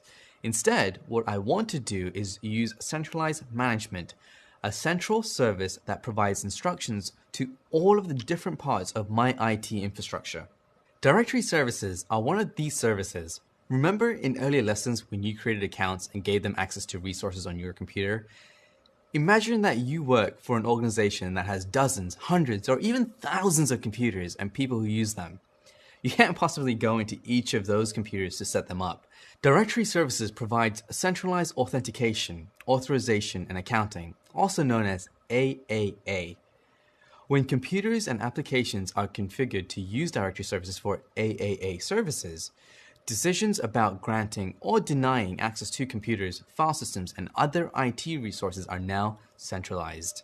Now, you can create a user account once, and it's available for the entire network at once. Easy. Well, sort of. You will learn a lot more about AAA services in an upcoming course. For now, you should understand that your directory service will be responsible for granting or denying access to computers, file systems, and other IT resources. Now, let's go one step further. Let's say you have a network file system that you need to give everyone in the IT department access to. You could set up the network share, then give it a list of user accounts to grant access to the share. But what happens when someone new joins the IT department? What about when someone leaves? Instead of granting access based on who you are, what if you granted access based on what you do? In most organizations, access to computer and network resources is based on your role in the organization. When you manage access to resources on a computer and on the network, you'll often grant and deny access based on user groups. User groups can be used to organize user accounts in all sorts of ways. You might create groups for buildings that people work out of, or the person's role in the organization, or really almost anything else. What's important is that you use groups to organize accounts based on the way that you'll manage them. If you are a systems administrator, then you might have permission to do things like creating user accounts and resetting passwords. You're allowed to do that because of your role as a systems administrator. If you add another systems administrator to your organization, you don't want to have to find out all of the things that a sysadmin should have access to, then grant them individual account access to each of those resources. That would just take forever. Instead, we'll create a group for sysadmins and add all system administrators to that group. Then we can give the system administrators group access to any resources they need. If you or another person change roles in the company, then all you have to do is change the groups that you're part of, not the rights that you have to directly access resources. We call this role-based access control, or RBAC. Controlling access to resources isn't all you can do. You can also centralize configuration management. Just like you don't want to run around to every computer to configure user accounts, you wouldn't want to do that to set up printers, configure software, or mount network file systems. By centralizing the configuration management of your computers and software, you can create rules about how things should work in your organization.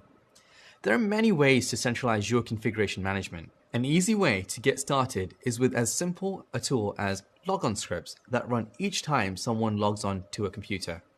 Later in this module, we'll look at Active Directory and its group policy objects, which are a way to manage the configuration of Windows machines.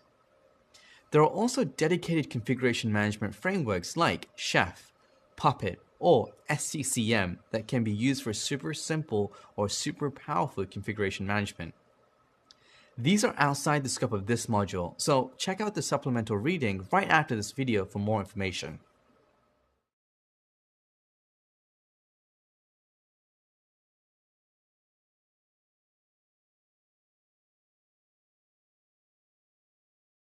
Before we jump into directory services, Let's talk about the underlying protocol that's used in directory services called LDAP, or Lightweight Directory Access Protocol. LDAP is used to access information in directory services like over a network. Two of the most popular directory services that use LDAP are Active Directory and OpenLDAP, which we'll talk about more in upcoming lessons. There are lots of different operations you can use in LDAP. You can add a new entry in the directory server database, like creating a new user object called Christy. You can delete an entry in the directory server database, you can modify entries, and much more. When we say entry, we're referring to the LDAP entry format or LDAP notation for records in the directory service. An LDAP entry is just a collection of information that's used to describe something. Take a look at this example. Don't worry too much about what this says. The format of LDAP entries basically has a unique entry name denoted by DN or distinguished name, then attributes and values associated with that entry. So CN is the common name of the object. In this case, since it's a person, we use Devon Sridharan as the name. OU is the organizational unit, such as a group, and in this case, sysadmin is used. DC is domain component, so example.com is split into example, then com. Again, it's not necessary to remember these attributes. You can reference them in the next reading. The takeaway here is that LDAP notation is used for entries in directory services to describe attributes using values.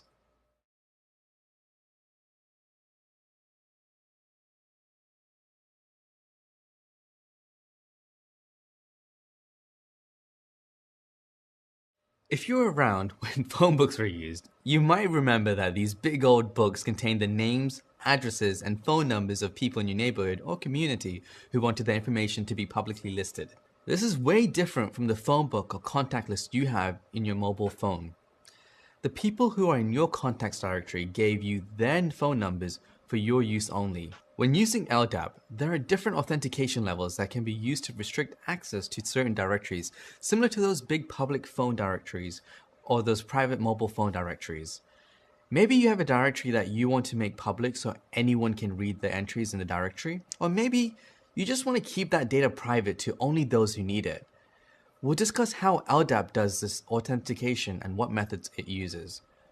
We talked about the different operations you can do with LDAP, like add, remove, or modify entries in a directory. Another operation that you can perform is the bind operation, which authenticates clients to the directory server. Let's say you want to log in to a website that uses a directory service. You enter your account login information and password. Your information is then sent back to the website. It will use LDAP to check if that user account is a user directory and that the password is valid. If it's valid, then you'll be granted access into that account. You want your data to be protected and encrypted when it's completing this process. There are three common ways to authenticate. The first is anonymous, then simple, and the last is SASL, or Simple Authentication and Security Layer. When using anonymous binding, you aren't actually authenticating at all. Depending on how it's configured, anyone could potentially access that directory, just like our public phone book example. When you use simple authentication, you just need the directory entry name and password. This is usually sent in plain text, meaning it's not secure at all. Another authentication method that's commonly used is SASL authentication. This method can employ the help of security protocols like TLS, which you've already learned about, and Kerberos, which we'll discuss in a minute. SASL authentication requires the client and the directory server to authenticate using some method. One of the most common methods for this authentication is using Kerberos. Kerberos is a network authentication protocol that is used to authenticate user identity, secure the transfer of user credentials, and more.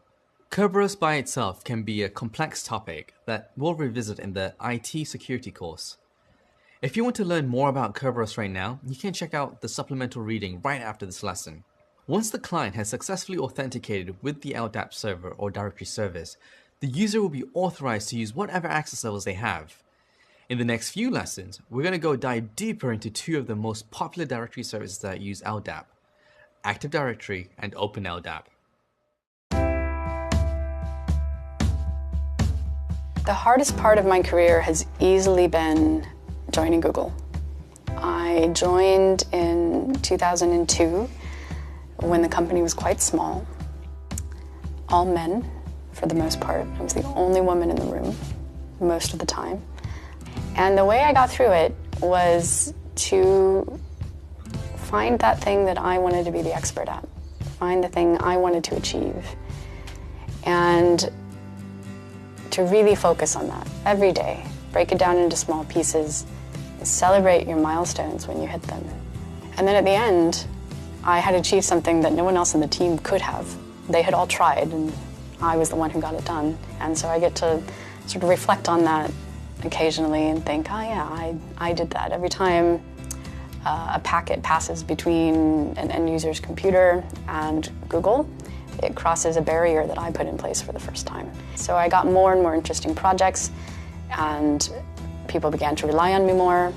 And it really helped me overcome the shyness. It helped me overcome my questioning of whether or not I belong here, because I actually got to contribute and in a meaningful way.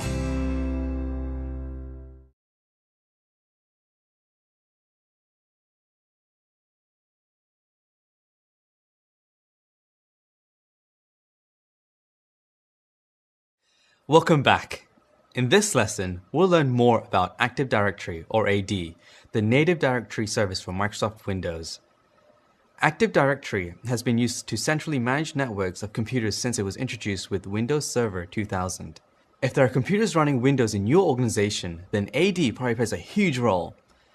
Active Directory works in a similar fashion to OpenLDAP.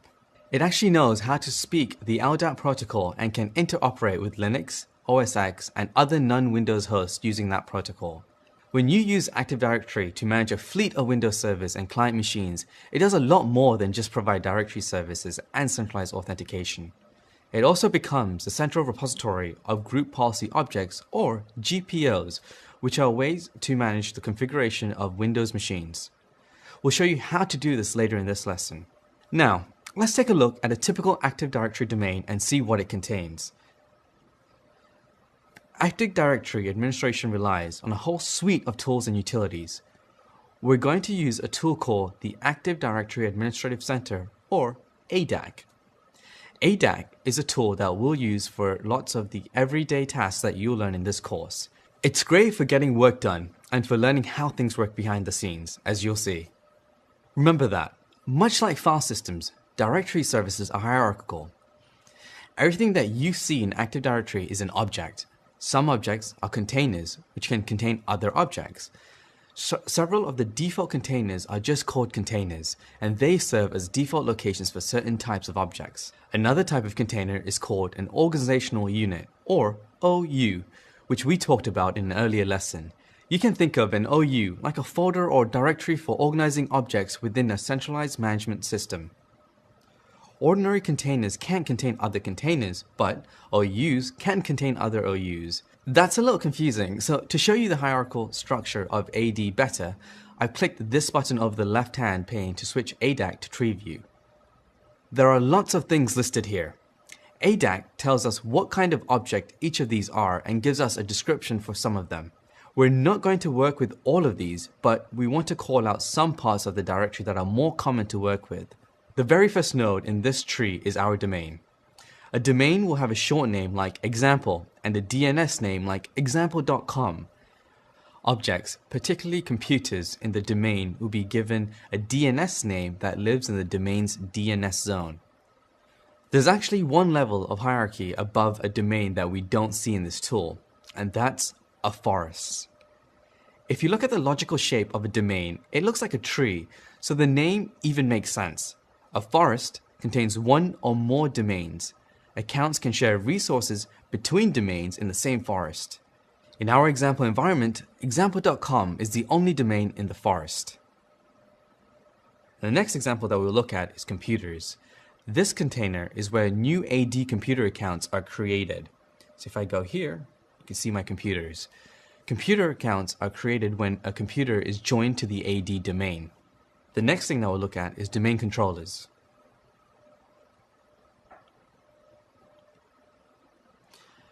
This container is where domain controllers are created by default. Next, we'll look at users. This container is where new AD users and groups are created by default. The servers that host copies of the Active Directory database are called domain controllers or DCs. Domain controllers provide several services on the network. They host a replica of the Active Directory database and group policy objects. DCs also serve as DNS servers to provide name resolution and service discovery to clients. They provide central authentication through a network security protocol called Kerberos. As I mentioned, we'll talk more about Kerberos in the IT security course.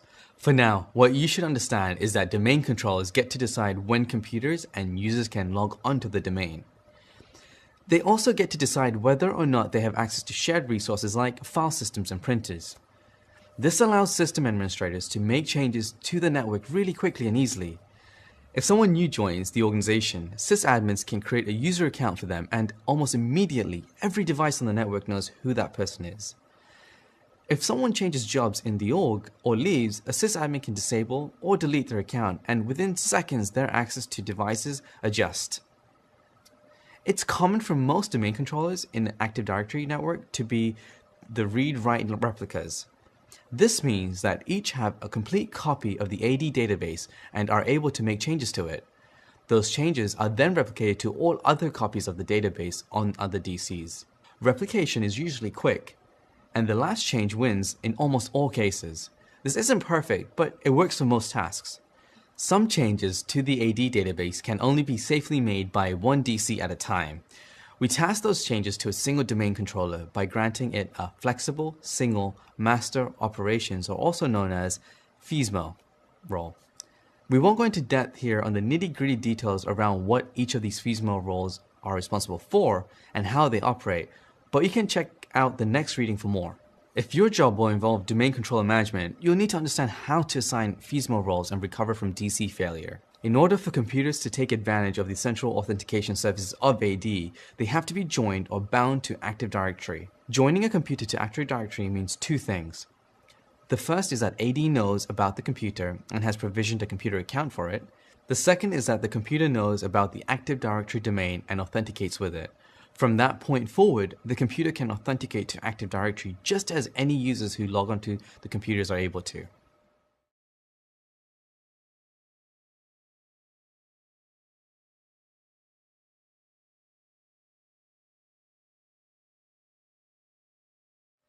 Managing Active Directory isn't just a big topic, it's a huge topic. There are system administrators who spend all their time just managing AD. We're going to spend some time showing you some of the most common tasks that a sysadmin will need to do in an Active Directory environment. When an Active Directory domain is first set up, it contains a default user account, administrator, and several default user groups. Let's do a rundown of the most important groups. So I want to first get into my Active Directory window. And as you can see, I'm on example.com, and we'll run through the users. Domain admins are the administrators of the Active Directory domain. The administrator account is the only member of this group in a new domain. Remember how a local administrator or root on a computer is able to make any changes they want to the operating system? Users in the domain admins group can make any changes they want to the domain. Since a domain can control the configuration of all of the computers that are bound to it, domain admins can become local administrators of all of those machines too. This is a huge amount of power and responsibility, so don't add accounts to this group lightly. Enterprise admins are administrators of the Active Directory domain. They also have a permission to make changes to the domain that affect other domains in multi-domain forest. The administrator account is the only member of this group in a new domain. Enterprise admin accounts should only be needed on a rare occasion, like when Active Directory Forest is being upgraded to a new version. Domain users is a group that contains every user account in the domain. If you want to give access to a network resource to everyone in the domain, you don't need to grant access to every individual account. You can use domain users. Each computer that's joined to the domain has an account too, so we have a default group for them also. Domain computers contains all computers joined to the domain except domain controllers. Domain controllers contains all domain controllers in the domain. I'm going to be able to do everything in this lesson because I'll be playing the role of a domain admin in my example organization. As a systems administrator or IT support specialist, you might also be a domain admin or enterprise admin. Because of the power that gives you to make changes in Active Directory, you should never use a domain admin account as your day-to-day user account. It's too easy to make a mistake that affects the entire organization. Domain admin accounts should only be used when you're deliberately making changes to Active Directory. Got it? Your normal user account should be very much like other user accounts in the domain, where your permissions are restricted just to those resources that you need to have access to all the time. If there are some administrative tasks that you need to perform a lot as a part of your day-to-day job, but you don't need to have broad access to make changes in AD, then delegation is for you. Just like you can set NTFS DACLs to give accounts permission in the file system, you can set up ACLs on Active Directory objects. If you'd like to learn more about this more advanced topic, check out the next reading. Let's start administering Active Directory. First up, we'll take a look at user account administration.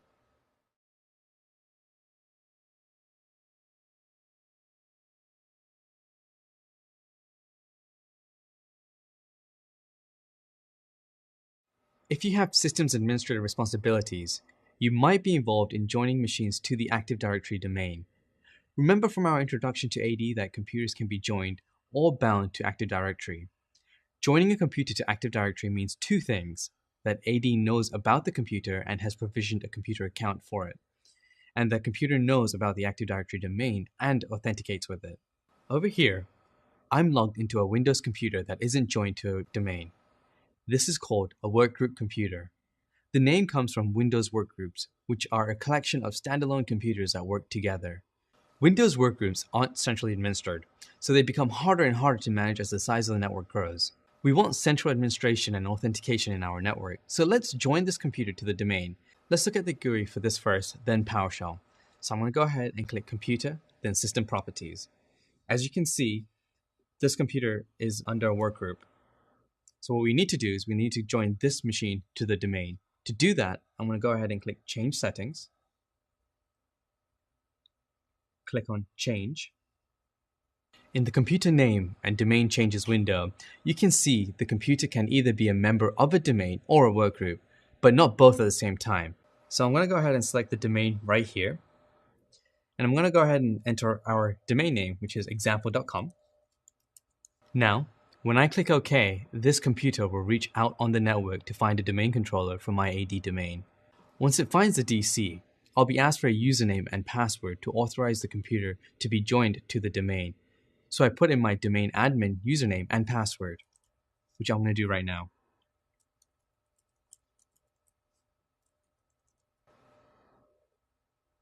Voila! There you go. My machine is now joined to my domain. The domain controller creates a computer account in the domain for this computer, and this computer reconfigures itself to use AD authentication services. This will require a reboot, so let's jump over to the Active Directory Administrative Center to see what it looks like on that end. Alright, so I'm at my Active Directory window, and I'm going to go ahead and click Computers. And alright, there it is. I can see my computer in the computers container. Now, my new computer will use this Active Directory domain for authentication, and I can use group policy to manage this machine. We can join computers to the domain from PowerShell too. I've got this computer over here that also needs to be joined to the domain, so let's use the CLI this time. So I'm going to go ahead and type in add computer, then domain name, example.com, and server that I'm going to connect to, DC1. That was nice and simple. Now I'm prompted for my credentials again, which I'm going to enter.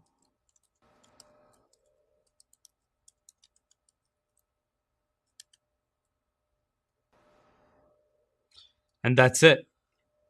By default, this command won't automatically reboot the machine to complete the domain join. If I add the restart parameter, the command will take care of that too. One final thing. Over the years, there have been several versions of Active Directory. We refer to these versions as functional levels. An Active Directory domain has a functional level that describes the features that it supports. If you're interested in seeing some of these changes to Active Directory over time, take a look at the next reading on AD functional levels. If you administer Active Directory, you'll need to know what your domain and forest functional levels are, and may someday need to upgrade your Active Directory forest or domain to support new features. So let's look at the properties on this domain. So this domain is at version 2016. We can also find this from PowerShell like this. So type in get ad forest and then get ad domain. See the forest mode and domain mode properties? Now that you know what your domain's functional level is, you can find out what AD features it supports. Check out the supplemental reading for a whole lot of additional documentation and training materials if you want a deeper dive into AD administration.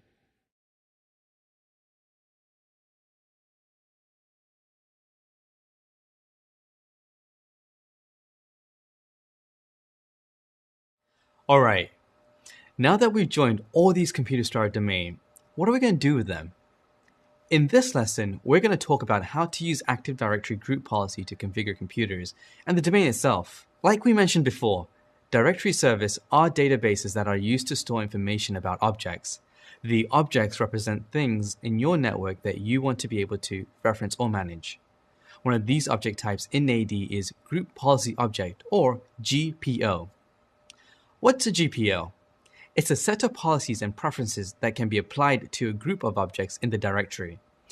GPOs contain settings for computers and user accounts. You may want different software preferences for the marketing team, the legal team, and the engineering team. Using group policy would help standardize the user preferences for each of these teams and help make it more manageable for you to configure. Using group policies, you can create login and logoff scripts and apply them to users and computers. You can configure the event log, telling the computer what events should be logged and where the logs should be sent.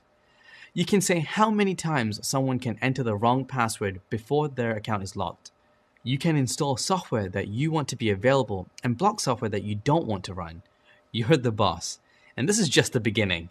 You can create as many group policy objects as you want, but they don't do anything until they're linked to domains, sites, or OUs.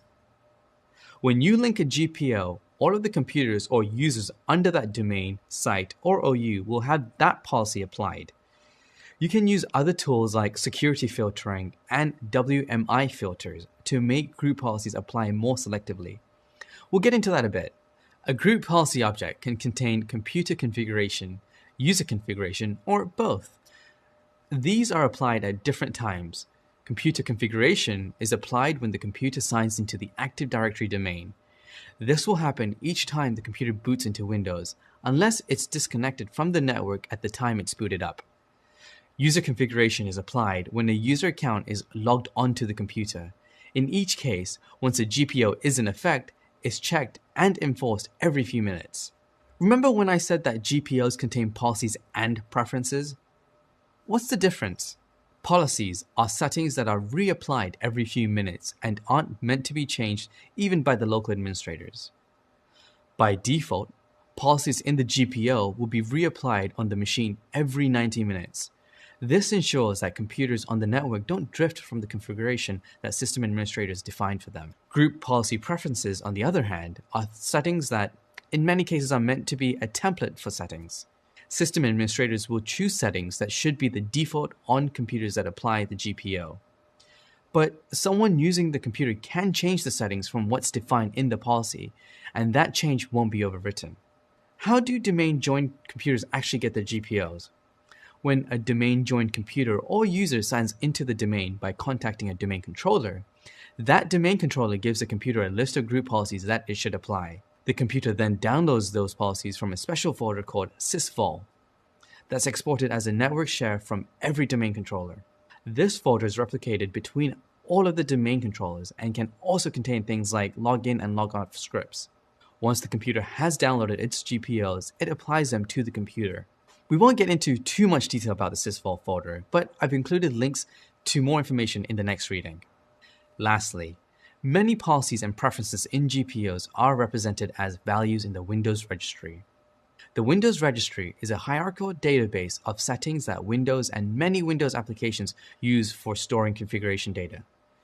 The GPO is applied by making changes to the registry. The Windows operating system and Windows applications read the registry settings to determine what their behavior should be. You can read more about the Windows registry in the supplemental reading. Group policy management is another huge topic. We'll only cover the basics of it in this course. Now that you understand a little bit about what group policy objects are, let's dig in and see how you use them to manage Active Directory and AD joined computers.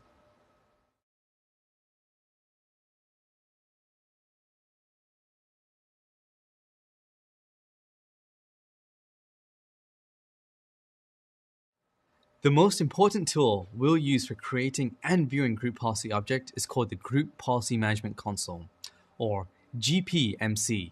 You can find this in the Tools menu of Server Manager or by running gpmc.msc from the command line. You can see that the layout of GPMC is similar to other management tools that we've used in Active Directory. On the left, we see the structure of Active Directory. GPMC adds several containers to its GUI. These aren't AD containers or OUs, they are management interfaces that only show up in GPMC. The Group Policy Objects container will hold all of the GPOs that are defined in the domain. The WMI filters container is used to define powerful targeting rules for your GPOs. These filters use properties of Windows Management Instrumentation, or WMI, objects to decide whether or not a GPO should apply to a specific computer. This is a more advanced topic, but if you want to dive in a little deeper, check out the link in the supplemental reading. Group Policy Results is a troubleshooting tool that's used to figure out what group policies apply to a computer and user in your network. You would use this tool to check on group policies that are already applied to a computer or user. On the flip side, Group Policy Modeling is used to predict which group policies will apply to a computer or user in your network. You'd use this tool if you wanted to test a change to your GPOs, OUs, or WMI filters before making real changes in your Active Directory. We'll go into each of these in detail as the lesson goes on. You might have also noticed that there are a couple of things missing. Remember that the users and computer containers are not organizational units. Group policy objects can only be linked to domain, sites, and OUs. If computer and user objects are in the default containers, they can only be targeted with GPOs that are linked to domains and sites. It's a good practice to organize your user and computer accounts in OUs so they can be targeted with the more specific group policies. Now, let's get started with Group Policy Objects node in GPMC and take a quick look at a GPO that already exists. In a brand new Active Directory domain, there'll be two GPOs that are automatically created: the default domain controller policy and the default domain policy. The default domain policy is, as you might guess, a default GPO that's linked to the domain. It applies to all of the computers and users in the domain. The default domain controller policy is linked to the domain controller's OU and applies, you guessed it, to the domain controllers. What we're looking at here is a settings report for the default domain policy. This GPO is designed to enforce policy decisions that we want to make for the entire domain. For example, the minimum password length policy prevents users from setting passwords that are too short. The audit account logon events policy says that the computer should create a Windows event for each successful and failed logon attempt. There are thousands of settings that can be controlled with GPO, so it can take some research to find the right setting to change in a group policy object to make a change that you want. Group policy has been around through several versions of Windows, and sometimes things aren't exactly where you expect to find them. Don't despair. There are lots of documentation online about group policies and where to find specific settings. Pro tip: something that you might find super useful are the Group Policy Settings reference that Microsoft releases with each new version of Windows. This reference is a spreadsheet that details the GPO policies and preferences that are available and where to find them. Next, let's try changing one of the settings in our default domain policy. Before we get started, I'm going to make a backup of the GPO. I'll right-click on the policy and choose Backup. I've created a GPO backup folder on my desktop, but in a real environment, we'd want to create a network folder that's locked down to only allow domain administrators to access it. I can add a description here too to help me remember why I made the backup. Then I complete the backup wizard and I'm done. Now, I know that if I make a mistake, I can restore the policy from backup. So I'll right-click on the policy again, but this time I'm choosing Edit. This will open up the default domain policy into the Group Policy Management Editor. You can see over in the left-hand pane that the GPO is divided into two sections: computer configuration, and user configuration. Each of these is divided into policies and preferences. Inside this tree of policies and preferences is every individual GPO setting that GPMC knows about, whether it's been configured or not. Every GPO has access to the same settings that every other GPO has access to. There aren't special GPOs. Even so, it's a good practice to make different GPOs that each address a specific category of need. For example, you might have a GPO that handles all of the settings for a specific group of users, or one that handles security policies for the whole domain. With specific GPOs for specific solutions, you can link your GPOs to only the computer or users that need that policy. Since you're working with the entire universe of group policy in every GPO, it can be very difficult to tell from the editor what settings are actually configured in this GPO. We'll refer back to the settings report in GPMC for that information.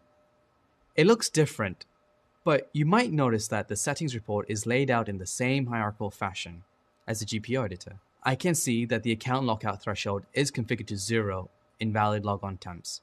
Let's take a look at that policy in the GPO editor. I'm going to use the settings report as a roadmap to finding that policy in the editor. So let me show you how.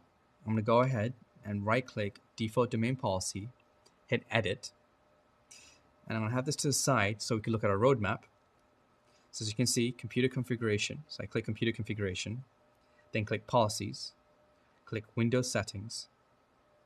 I'm going to click Security Settings, and then Account Policies because we're interested in the lockout policy. You can see that there are 3 policies under Account Lockout Policy. The policy column tells us the name of the policy, and the policy setting tells us the current configuration of the policy. If a policy is not defined, then this GPO won't make any changes to that setting on the computers that it's applied to. The policy name is pretty easy to understand, but I'm not sure that I understand all of the consequences of changing those values. If I double click on any of these policies, it will open up the properties dialog for that policy. Oh, what's this? There's an explain tab here. Awesome. The explain tab will tell us what the policy configures. It may also tell us what to expect if the policy is not defined, and what the default value of the policy is if it's enabled but not customized. So, looking at the explanation of the account lockout threshold policy, I see that by having it set to 0, accounts will never be disabled for failed login attempts. That's not what I want in my domain, so I'm going to change this value. Oh, interesting. It looks like this policy has some dependencies on other policies. Okay, I'm going to accept these defaults, and now I'll see that all 3 of these policies in the account lockout policy have been configured. So how do we save these changes? As soon as you hit apply or OK in a group policy management editor dialog, the change is made in the GPO immediately. Almost right away, computers can receive the update and start applying it. That might not be what you wanted. When you need to make changes to a production group policy, you should test them first. For example, I was playing around with the default domain policy, which is linked to the whole domain. So I've just immediately made it so all user accounts will be locked if they enter their password incorrectly once. Whoops. Where's the undo button? Guess what? There isn't one. Don't worry. This is why we made a backup before starting to work on this policy. Let's restore the policy from backup and undo this catastrophe waiting to happen. Back in the Group Policy Management console, I'm going to right-click on Default Domain Policy in the Group Policy objects, and then select Restore from Backup. This wizard remembers the last place that I backed up a GPO and assumes that's where I want to restore from. So intuitive. Now, it lists each of the GPO backups that are in the folder that we choose. The name of the policy and the time that it was backed up are listed here, along with any descriptions that we provided when we did the backup. If I click on View Settings, it will launch my web browser with a settings report of the backup. Cool, right? Okay, I need to get this policy restored so my users don't get locked out of their accounts. The summary dialog shows me what I'm about to do, so let's go there. This all looks right, so I'm going to click Finish and make sure that my policy has been restored.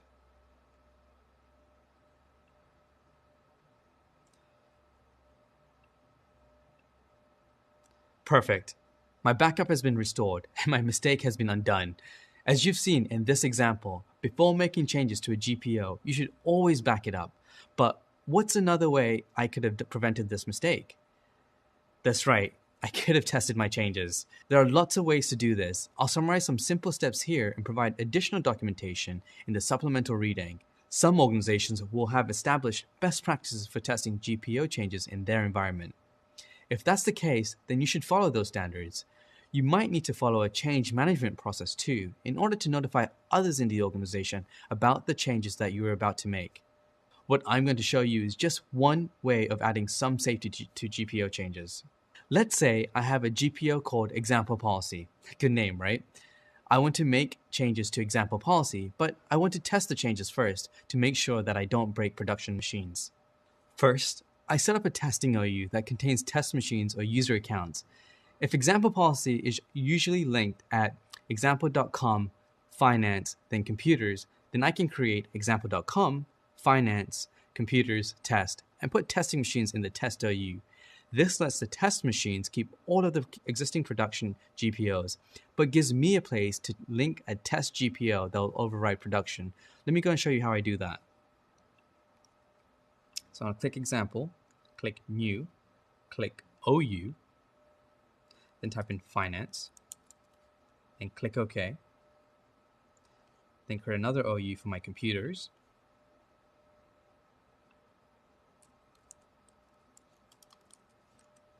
And then underneath that, I'm going to go ahead and make a test OU so I can test my GPO and hit OK. Next, I make a copy of the GPO that I want to change and call it something like test example policy. Let me show you how I do that. So this is one policy that I have. I'm going to hit copy, go to my group policy objects, hit paste. And I want to say use the default permission for the GPOs because we want to make a copy, of course, and hit OK. As you can see, it's called copy of master. I'm going to rename this to test example policy. Enter. Now I can make the changes that I want to test in test example policy and link it to my test OU. And let me show you how I link that.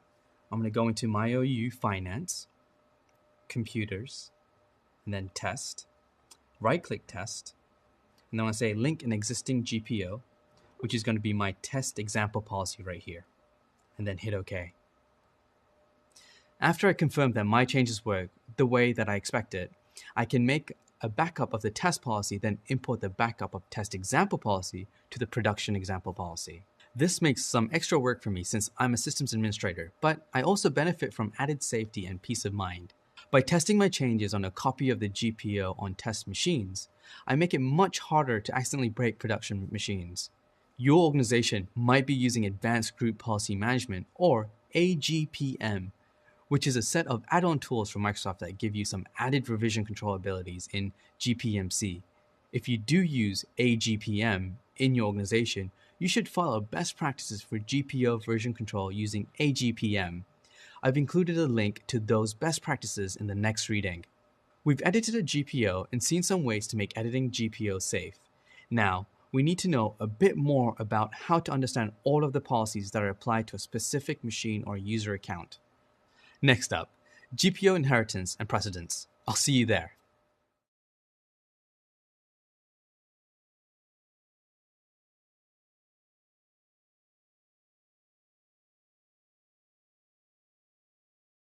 If you follow the practice of creating specific GPOs to address specific categories of needs, you can end up with a whole lot of policies linked at many levels of your Active Directory hierarchy. Group policy objects that control security settings are a really common place where this can happen.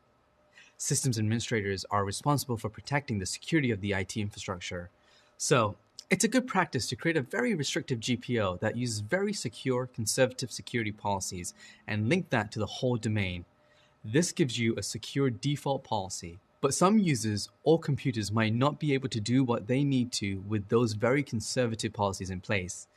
The finance department might need to use Excel macros that are disabled in your default security policy, for example. So we can create GPOs that relax some of the security settings or policies in the OUs that contain those computers or users. Another example might be that we have a group policy object that standardizes the desktop wallpaper of all computers, but we have computers that are public access kiosks that need to have a different wallpaper. In any of these cases, you can have computers or user accounts with multiple GPOs assigned to them that contradict one another by design. So what happens when there are two or more contradictory group policy objects that apply to the same computer? When computers processing the group policy objects that apply to it, all of these policies will be applied in a specific order based on a set of precedence rules. GPOs are applied based on the containers that contain the computer and user account. GPOs that are linked to the least specific or largest container are applied first. GPOs that are linked to the most specific or smallest container are applied last. First, any GPOs linked at the AD site are applied, then any linked at the domain, and then any OUs in order from parent to child. If more than one policy tries to set the same policy or preferences, then the most specific policy wins. To see what I mean, let's look at this AD structure. As you can see my structure, I have multiple OUs. We have my IT OU, we have my sales OU, I also have my research OU. And I also have my sites in Australia, India, and North America.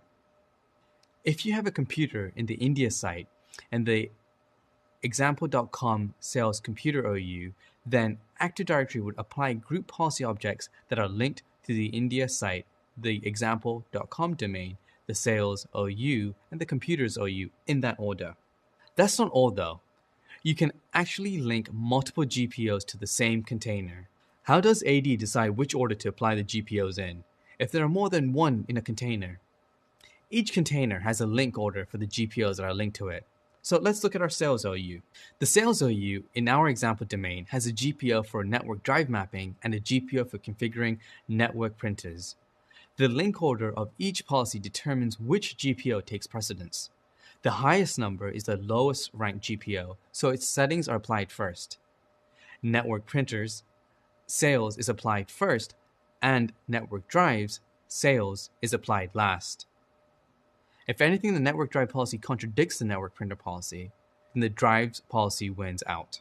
Let's summarize this so far. The highest numbered link order in the least specific container is applied first, and the lowest numbered link order in the most specific container is the last GPO applied. The last GPO to modify any specific setting wins. In the Group Policy Management console, we can see the precedence rules in action. I'm going to switch to the Computers OU in Group Policy Management. I can see that there's a policy linked here called Computer Security Policy. I want to increase this. By switching from the Linked Group Policy Objects tab to the Group Policy Inheritance, like so, I can see that objects in this OU will actually have quite a few policies applied. The precedence column tells us which policy will win if there are conflicting settings, and the location column tells us where the policy was linked.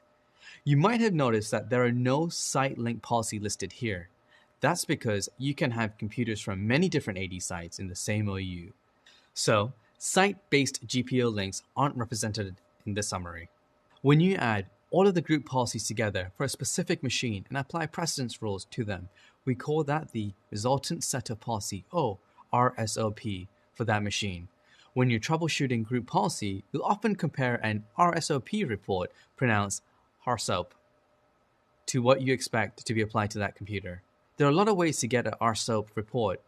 We'll use the Group Policy Management console for now, and look at the other methods when we start troubleshooting.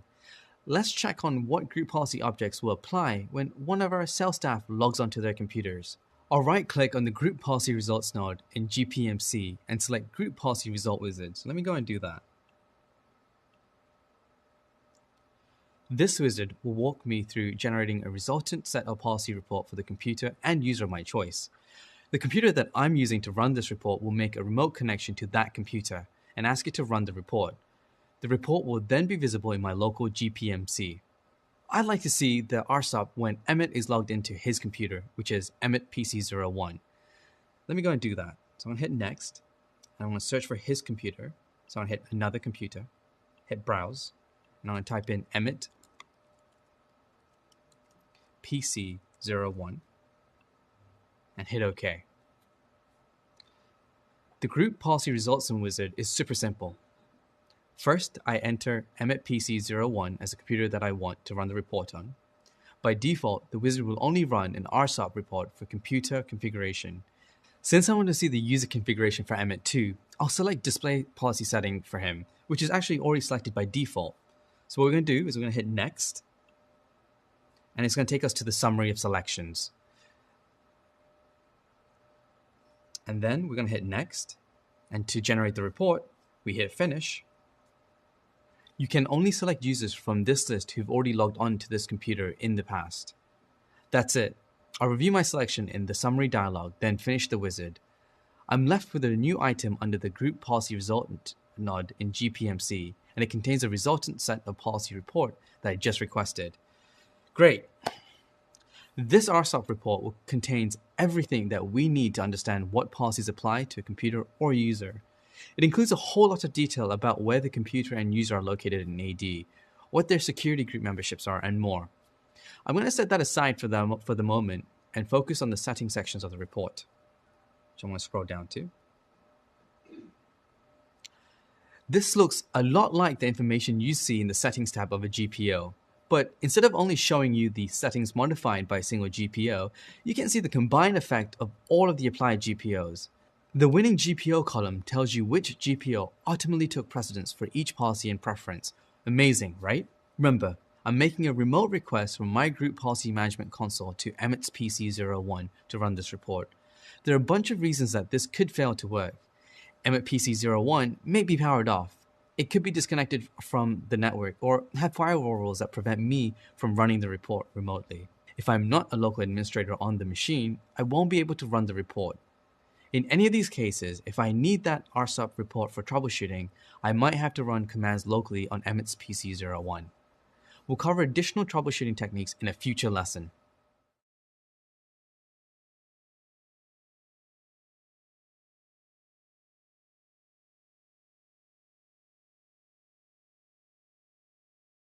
As a systems administrator or IT support specialist, you might be called on to troubleshoot issues related to Active Directory.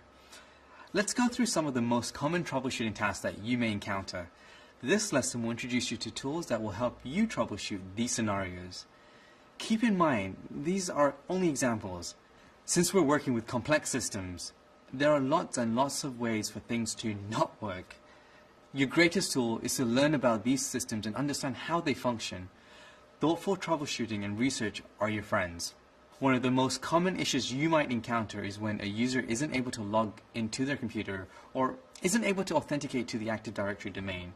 There are many reasons this might happen. They may have typed their password with the caps lock button on. They may have locked themselves out of their computer, accidentally changed a system setting, or there could be a software bug. It's important to think about the steps to troubleshoot and remember to ask questions about what happened. Make sure to look at the exact conditions under which the failure occurs and any error message that accompany the failure. This should be enough information to get you started down the right path to troubleshoot. Let's just talk for a moment about the most common types of failures that can lead to a user account authentication issue. As we discussed in an earlier lesson, if a user enters the wrong password several times in a row, their account may be locked out. People sometimes just forget their passwords and need the assistance of an administrator to sort things out. Make sure to review our earlier lesson on managing user and groups in Active Directory if you need a refresher on resetting user passwords. If a domain computer isn't able to locate a domain controller that it can use for authentication, then nothing that relies on Active Directory authentication will work. If you remember from the customer support module in the first course, anytime you troubleshoot an issue, start with the simplest solution first. This could be a network connectivity issue and nothing specific to Active Directory at all. If the computer isn't attached to a network that can route communications to the domain controller, then this must be fixed. You also learned about network troubleshooting techniques in an earlier module, so we won't repeat any of them here. Any networking issue that would prevent the computer from contacting the domain controller or its configured DNS servers, which is used to find the domain controller, could be an issue. Now, why is DNS so important? In order for the computer to contact a domain controller, it needs to find one first. This is done using DNS records. The domain computer will make a DNS request for the SRV records matching the domain that it's been bound to. If the computer can't contact its DNS servers, or if those DNS servers don't have the SRV records that the computer is looking for, then it won't be able to find the domain controller. The SRV record that we're interested in are _LDAP dot _ TCP dot DC dot _ MSDCS dot domain dot name, where domain name is the DNS name of our domain. So I'm going to go ahead to my PowerShell, and I'm going to go ahead and type in resolve dash DNS name type SRV name LDAP dot _ TCP dot DC dot _ MSDCS dot example.com. Well, that looks good. I should see an SRV record for each of my domain controllers. And I do. Perfect. Now, if I can't resolve the SRV records for my domain controllers, then my DNS servers may be misconfigured. How might they be misconfigured? Well, my domain computers need to use the DNS servers that host my Active Directory domain records. This will often be one or more of my domain controllers, but it can be a different domain server. Either way, the appropriate DNS servers to use for your domain computers should be known and documented. Compare the configuration of the machine to the known good configuration and see if it needs to be adjusted. On the flip side, if you're resolving some SRV records, but they appear to be incomplete or incorrect, then in-depth troubleshooting may be required. I've included a link to more information about this in the next reading. One more thing to call out. Depending on the configuration of your domain and your computers, it's common that local authentication will continue to work, for a little while at least. Once someone logs into a domain computer, information required to authenticate that user is copied to the local machine. This means that after the first login, you'll be able to log in to the computer even if the network is disconnected. You won't be authenticated to the domain or authorized to access any domain resources like shared folders. Just because someone is able to log in doesn't mean that they're able to find a domain controller. Another issue that can prevent users from authenticating has to do with the clock. Kerberos is the authentication protocol that AD uses, and it's sensitive to time differences. I'm not talking about local time zones here. I mean the relative UTC time. If the domain controller and computer don't agree on the UTC time, usually within 5 minutes, then the authentication attempt will fail. Domain computers usually synchronize their time with domain controllers with the Windows time service, but this can sometimes fail. If the computer is disconnected from a domain network for too long, or if the time is changed by software or a local administrator to be too far out of sync, then the computer may not automatically resync with a domain controller. You can manually force a domain computer to resync by using the w32tm/rsync command. I've included links with more information about this in the next reading. Now, let's talk a bit about troubleshooting group policy issues. A common issue that you might have to troubleshoot is when a GPO-defined policy or a preference fails to apply to a computer. You might learn about this failure in a number of ways, like a person in your organization telling you that something on their computer is missing or not working. If you're using GPO to manage configuration on your machines, then maybe there will be a piece of software that should be present. Or there may be a mapped network drive that's missing, or a number of things. The common factor will be that something that you created a GPO to configure won't be configured on one or more computers. Let's look at the 3 most common reasons that this might happen. The first, and possibly most common type of GPO failure, has to do with the way group policies are applied. Depending on how your domain is configured, the group policy engine that applies policy settings to the local machine may sacrifice the immediate application of some types of policies in order to make logon faster. This is called fast logon optimization, and it can mean that some GPO changes take much longer to be automatically applied than you might expect. Also, the group policy engine usually tries to make GPO application faster by only applying changes to a GPO instead of the whole GPO. In either of these examples, you can force all GPOs to be applied completely and immediately with gpupdate/force. If you want to be really thorough, you can run gpupdate/force/sync. Adding the /sync parameter will make you log off and reboot the computer.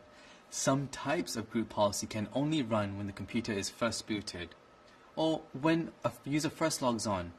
So a log off and reboot is the only way to make sure that a forced update to GPO has a chance to apply all of the settings. Replication failure is another reason that a GPO might fail to apply as expected.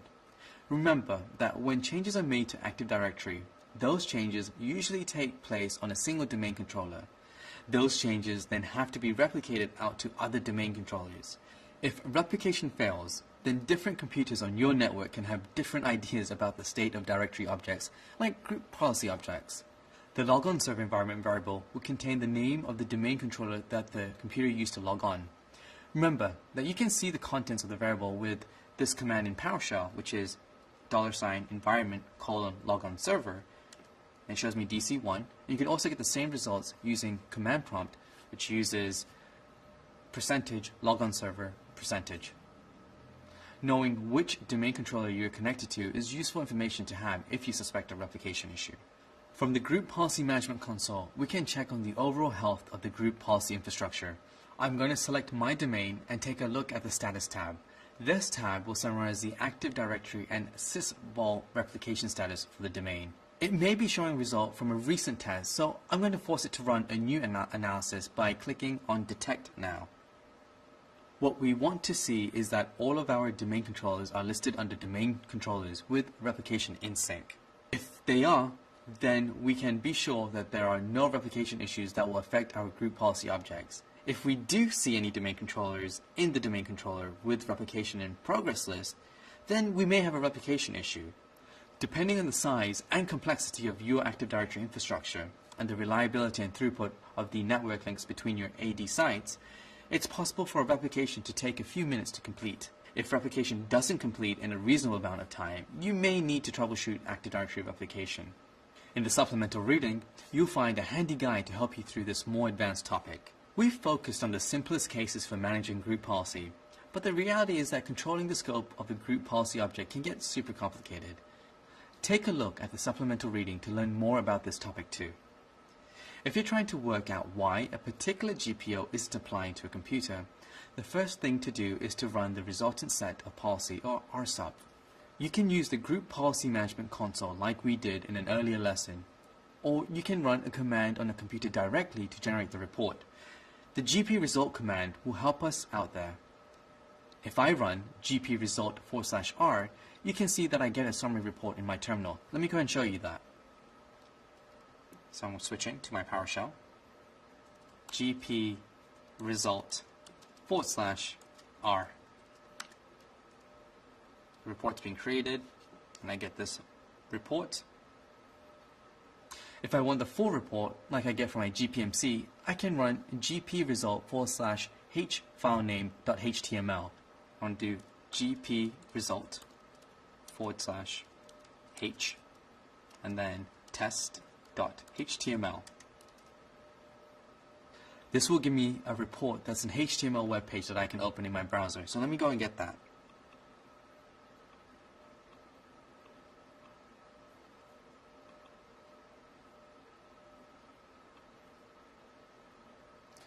Okay, so with this report in hand, I want to look for some things. Is the GPO that I want to apply listed? Was it linked to an OU that contains the computer that I'm troubleshooting? Is the GPO that I care about listed under applied GPOs or under denied GPOs? If it was denied, what was the denied reason? Did another GPO win for the policy or preference that I'm trying to configure? Each GPO can be configured with an ACL called a security filter. Is the security filter set to something besides authenticated users? If so, then that may mean that you have to be in a specific group in order to read or apply the GPO. Each GPO can also be configured with the WMI filter. A WMI filter lets you apply a GPO based on the configuration of the computer. WMI filters are powerful but expensive and easy to misconfigure. This is because they look at Windows Management instrumentation values to decide if a policy should apply or not. For example, You could create a GPO that installs a piece of software, but only if a WMI reports that a specific piece of hardware is present. These filters are expensive because they require the group policy engine to perform some sort of query or calculation on every computer that's linked to the policy, but then only apply the GPO to computers that match the filter. Many policies and preferences can be configured to apply to the computer or to users as they log on. Did you mean to configure a computer setting but accidentally configure a user setting, or the reverse? There's a really in-depth group policy troubleshooting guide in the supplemental reading that you should refer to if you get into a really tricky GPO troubleshooting session. Okay, we've really covered a lot out here. If you aren't clear on any of the concepts we've covered, that's okay. Just make sure to rewatch the lessons. Remember though, that the more you work with Active Directory and the group policy, the more familiar you'll become with them. If you use what you've learned about these systems combined with your research skills, you can troubleshoot just about anything.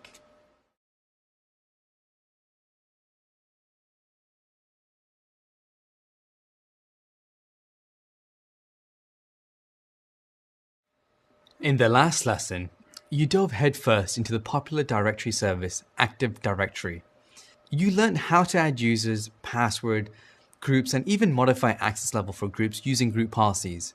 Another popular directory service that's used today is the free and open source service OpenLDAP, which stands for Lightweight Directory Access Protocol, operates very similar to Active Directory.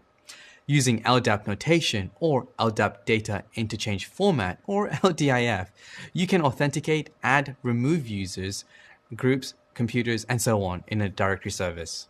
OpenLDAP can also be used on any operating system, including Linux, Mac OS, even Microsoft Windows. However, since Active Directory is Microsoft's proprietary software for directory services, we recommend that you use that on Windows instead of OpenLDAP. But it's helpful to know that OpenLDAP is open source, so it can be used on a variety of platforms. There are a few ways you can interact with an OpenLDAP directory. First, you can use the command line interface and pass in commands to create and manage directory entries. You can also use a tool like PHP LDAP admin, which offers you a web interface that you can use to manage your directory data, much like the Windows Active Directory GUI that you're familiar with. You can read more about how to set up OpenLDAP and PHP LDAP admin in the next reading. In this lesson, we'll give you a high-level overview of the operations you can do in OpenLDAP via commands and how they work. To begin, we'll just open the OpenLDAP package using this command. I want to get into my Linux environment and type up this command: sudo apt-get install slapd LDAP utils. Put my password in and accept. Once you install the packages, it'll prompt you to enter in an administrator password for LDAP. So let's go ahead and do that. And then hit OK. Then confirm your password. Then hit OK.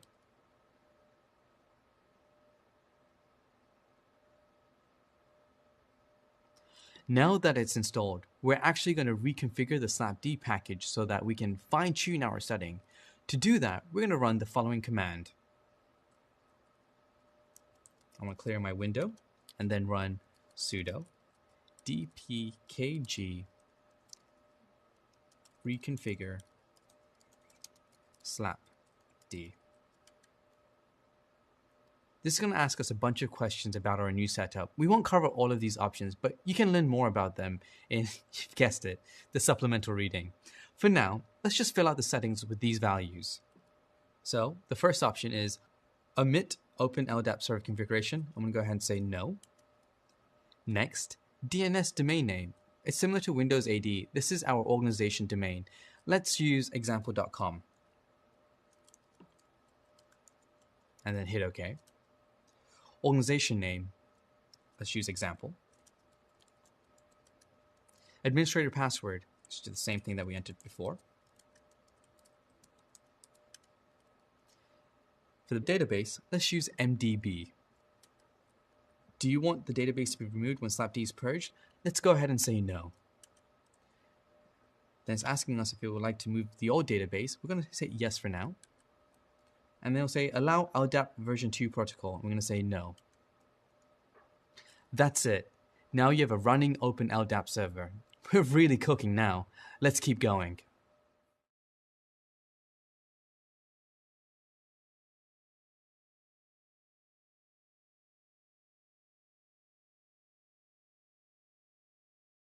It's easier to manage Open LDAP through a web browser and tool like PHP LDAP Admin. But you can also use command line tools to achieve the same result. I'd recommend you look into setting up PHP LDAP Admin if this is your first setup with Open LDAP. For instructions about how to set up PHP LDAP Admin, check out the supplementary reading. In this lesson, we're going to quickly run down a few of the commands that will allow you to add, modify, and remove entries in your directory. To begin using command line tools, you need to use something known as LDIF files, pronounced LDIF. We've already seen LDIF format or LDAP notation in action. It's just a text file that lists attributes and values that describe something. Here's a simple example of an LDIF file for a user. Even without understanding what the syntax of this file is saying, we can infer that it's talking about an employee named Cindy who works in the engineering department of the company, example.com. We've talked a little bit about what the attributes are referring to in an earlier lesson, but you can refer to the supplemental reading if you want to know what the specific fields mean. For our purposes here though, we just want to see a high-level overview of how this works. Once you've written your LDIF files, you're practically done. Depending on what task you want to do to your directory, you'd run commands like these. LDAP add. This takes the input of an LDIF file and adds the context of the files. LDAP modify. As you can guess, this modifies an existing object. LDAP delete. This will remove the object that the LDIF file refers to. LDAP search. This will search for entries in your directory database. It's not important to know the syntax of these commands. You can always look up the syntax on official documentation. But as you can see, it's not scary to work with OpenLDAP. It operates in a very similar way to Windows Active Directory or AD. You can take this knowledge and populate your directory just like you did in Windows AD. If you're curious about the syntax of these commands, check out the supplemental reading on using LDIF files and LDAP commands. Again, if you're considering OpenLDAP as your solution to your directory service needs, I'd recommend looking into the web manager tool PHP LDAP Admin that we've included a link to in the next reading. Just like Windows AD, this topic can be pretty extensive, so think about which directory solution best fits the IT needs for your organization. There are lots of reasons why you might want to deploy the help of a directory service like OpenLDAP or Active Directory while working in a systems administration role. Directory services are great for centralized authentication, keeping track of what computers are in your organization, who can access them, and more. Make sure to play around and familiarize yourself with OpenLDAP or PHP LDAP Admin to get a better sense of how these directory services work. Checking out the official documentation is always a good place to start. By now, you've learned about all the essential IT infrastructure services. The next topic we'll shift to is how to make sure all the hard work you put into your IT infrastructure doesn't go to waste by learning about disaster recovery and backups. Your hard work is really paying off. High five to that. Now, take a moment to complete the quiz we put together for you. Then we'll meet you back in the next video.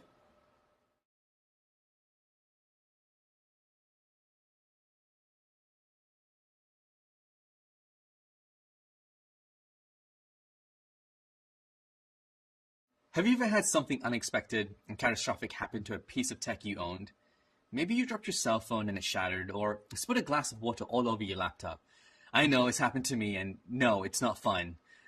While hardware may be hard to replace, data can be even harder to get back, especially lost photos of special moments, important documents, or more.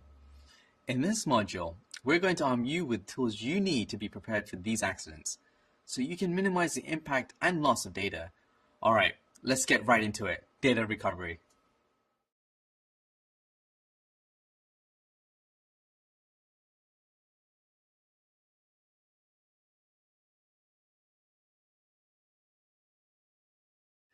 What exactly is data recovery?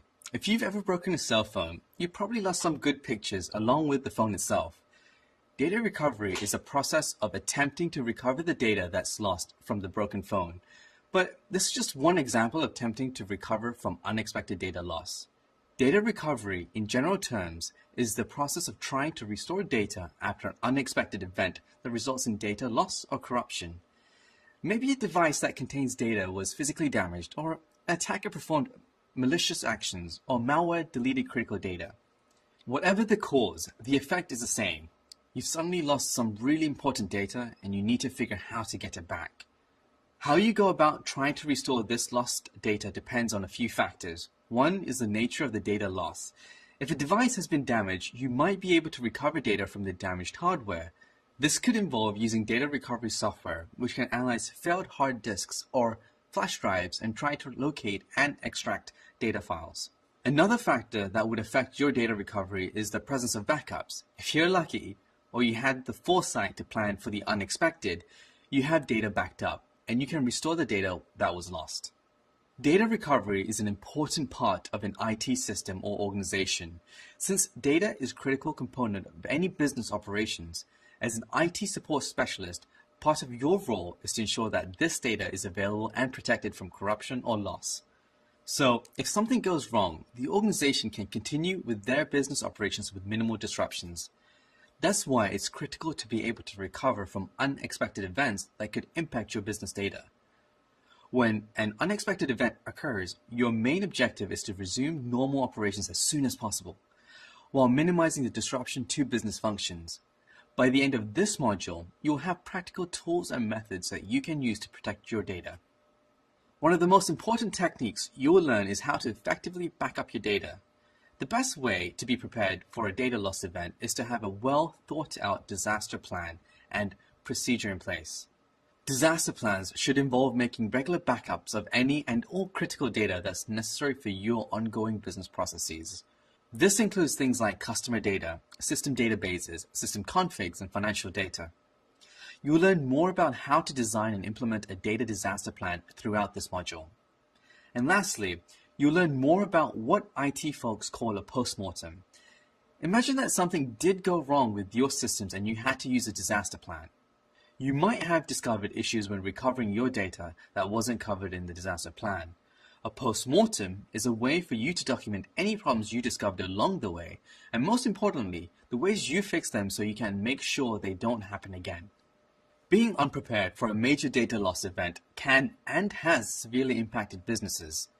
In the upcoming lessons, you'll learn how to prepare for data loss, which is a key part of any IT role.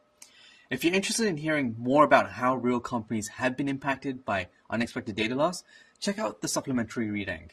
Otherwise, we're going to kickstart our journey of data recovery with learning how to back up data. Ready? Let's get started.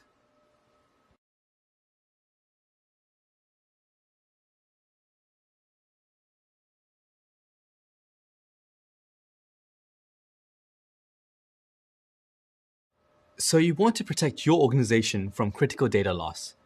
Good instincts. But where do you start? Let's run down some of the key things to keep in mind when designing a data backup and recovery plan. The first thing to figure out is what data you need to back up. In a perfect world, you should only be backing up data that's absolutely necessary for operations and can't be found in another source. So things like emails, sales databases, financial spreadsheets, server configurations, and databases should all be included. But what about the downloads directory on your laptop? Is it really necessary to back up all those cat pictures too? Probably not. Backing up data isn't free. Every additional file you back up takes up a little more disk space, increasing the overall costs of your backup solution. Once you've figured out what data you like to back up, you should find out how much total data you currently have. But it's not enough just to think about what your backup storage requirements are right now. Your organization may continue to grow and your backup needs should grow with it. Make sure that you account for future growth and choose a solution that's flexible enough to easily accommodate increases in data backups. Data can be backed up either locally to systems on-site, or the backup data can be sent off-site to remote systems. Both approaches have positives and negatives and can help reduce different risks. The advantage of on-site backup solutions is that the data is physically very close. This makes accessing the data a lot quicker. You won't need as much outbound bandwidth since you aren't sending the data out of your internal network. If you need to restore data from backups, that should happen pretty quickly since the data is close at hand. But what if the unexpected event is a building fire? Now the systems we were backing up along with the backup server have been lost in the fire. Yikes. We've lost everything. This is why offsite backups are strongly recommended. This involves making backups of critical data, then sending the backed up data offsite to remote systems in a different physical location. This could be another backup server that you control in a different office or a cloud-hosted backup service. But there are trade-offs. Yeah, offsite backups better prepare us for catastrophic events that can wipe out data from an entire office. But sending data offsite means that you need to transmit the data outside of your network. This means you need to consider things like encryption and bandwidth. Your internet connection will be used to transmit the backup data. Depending on how much data you're sending offsite and how fast the internet connection is, this could take a lot of time. Another important thing to consider is encryption of backups. Since backups will often contain sensitive and confidential business data, it's important the data is handled securely and stored in a way that prevents unauthorized access. When sending data offsite, it's especially important to make sure that data is being transmitted securely, preferably encrypted via TLS.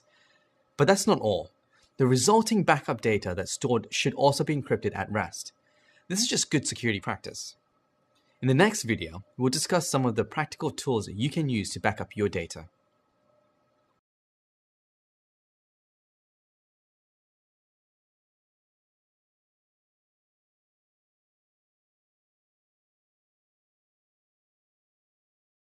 So you're looking to bring a backup solution into your organization, but how do you choose between a DIY backup system or one of the many cloud providers? Well, let's start by looking at the trade-offs between the two. On-site or self-managed backups could be as simple as buying a commercial NAS device, loading it with a bunch of hard drives and sending data to it over the network. This would definitely work, but it might not be the best long-term solution. How do you grow the disk capacity when you need more storage space? How do you handle a failed hard disk? Because hard disks will fail eventually.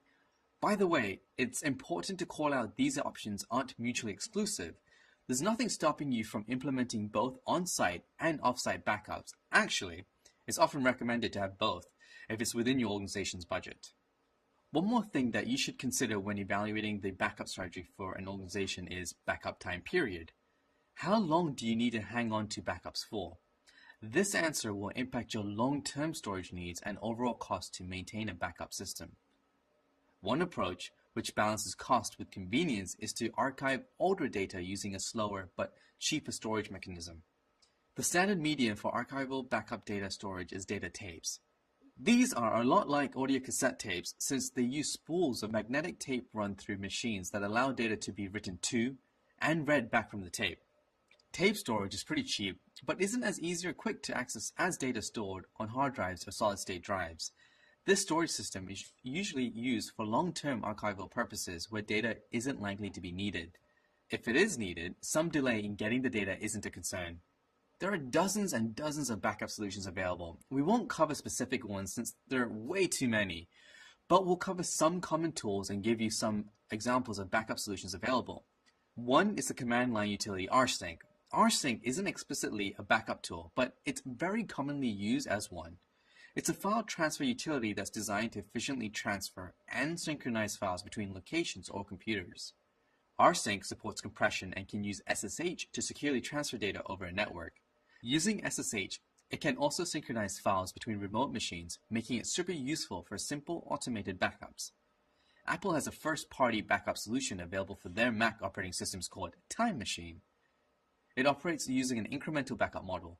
Time Machine supports restoring an entire system from backup, or individual files. It even allows restoring older versions of backed up files. Microsoft also offers a first-party solution called Backup and Restore. This has two modes of operation. There's a file-based version where files are backed up to a zip archive, or there's the system image where the entire disk is saved block by block to a file. File-based backups support either complete backups or incremental ones.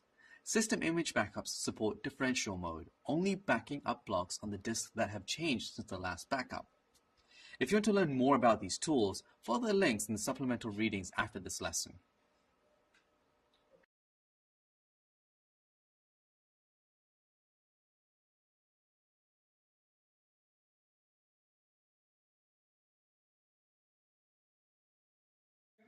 There's one last super important topic when it comes to backups: testing them. The field of IT is littered with tragic tales of IT support specialists and sysadmins attempting to restore data from a backup after a data loss incident, only to discover that their backups are invalid. That's not just embarrassing, it's completely terrifying. The takeaway here is that it isn't sufficient to just set up regular backups. That's only half of the equation.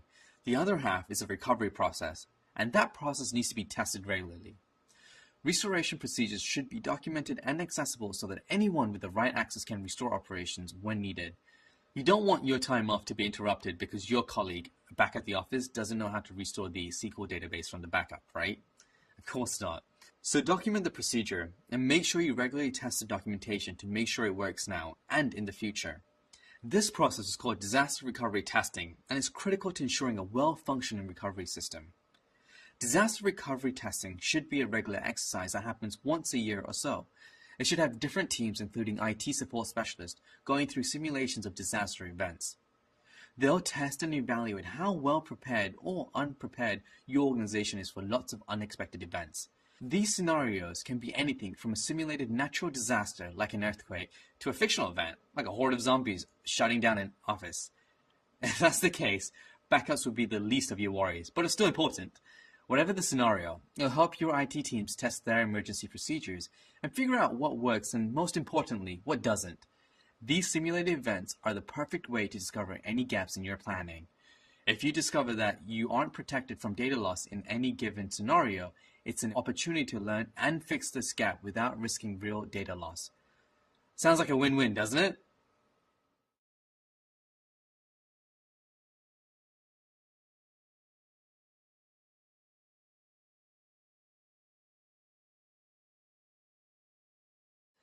So we've talked about how important backups are and why you should be backing up any important data and some tools that can use to help you back up data.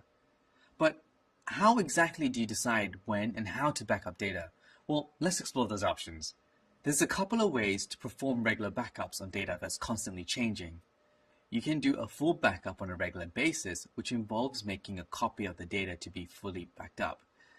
The full unmodified contents of all files to be backed up is included in this backup mechanism, whether the data was modified or not. In the case of data that doesn't change very often, like operating system configuration files, this approach can be inefficient. You're backing up multiple copies of data that isn't changing, which wastes space and uses bandwidth unnecessarily. That doesn't seem like the best idea, does it? A more efficient approach is to only back up files that have changed or been created since the last full backup. This is called a differential backup. The advantage is that you aren't storing backups of duplicated, unchanging data. Only the files that changed are backed up, saving us some storage space and time to perform the backup. But you wouldn't want to completely stop taking full backups. Over time, you'll wind up tracking and storing lots of copies of files that change a lot, which will also take up more and more disk space over time. To avoid this, it's a good practice to perform infrequent full backups, while also doing more frequent differential backups. How often you perform a full backup will depend on how far back you want changes to be tracked. Let's say we perform full backups once every week and differential backups daily. In the worst case scenario, we'll lose close to 24 hours of data changes. That's not bad. Another efficient way to back up changing data is to perform regular incremental backups. While a differential backup backs files that have been changed or created, an incremental backup is when only the data that's changed in files is backed up. This is even more efficient in terms of both disk space and time required compared to differential backups.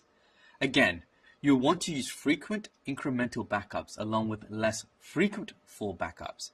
But because this approach only stores differences in the files that have changed since the last incremental backup, it's possible that all incremental backups are needed to fully reconstruct the files.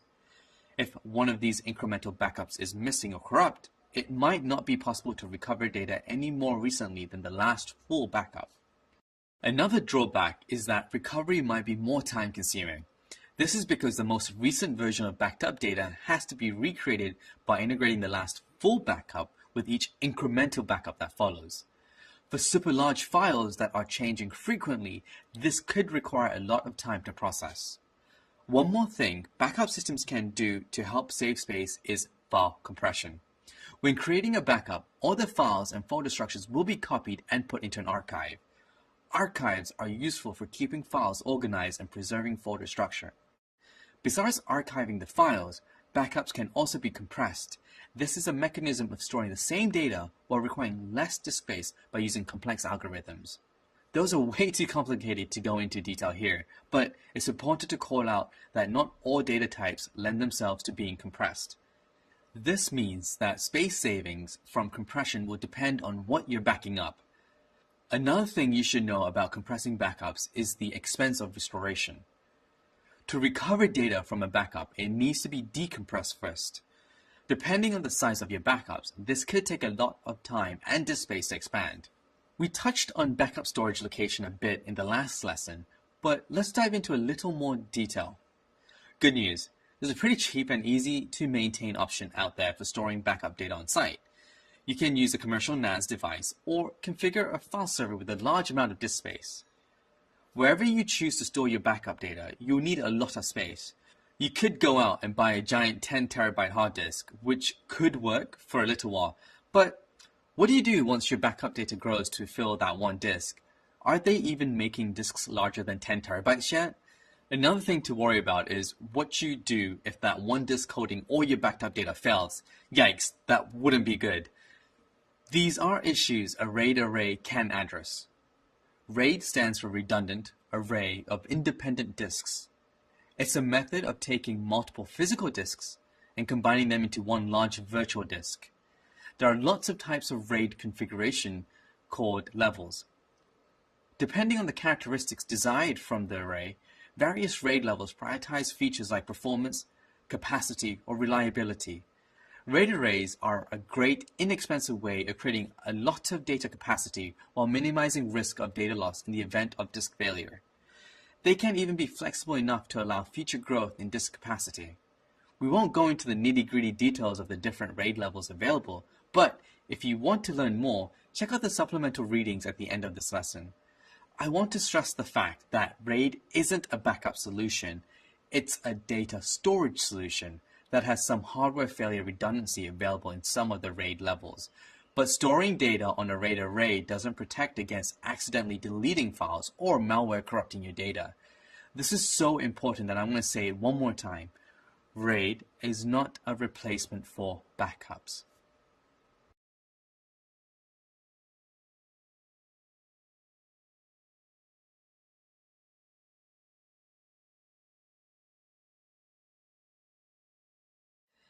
As an IT support specialist working closely with users in your organization, the topic of user backups is sure to come up.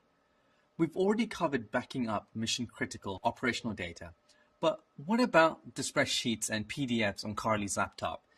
She's going to want to make sure that she doesn't lose those if her laptop gets stolen. While it's important to have a backup solution for infrastructure and critical systems, you also have to think about your users and their valuable files. Ensuring reliable backups for client devices is a bit more challenging than infrastructure devices. There are likely to be lots of more client devices to back up compared to infrastructure ones. Plus, there are laptops, phones, and tablets that won't be in the office all the time.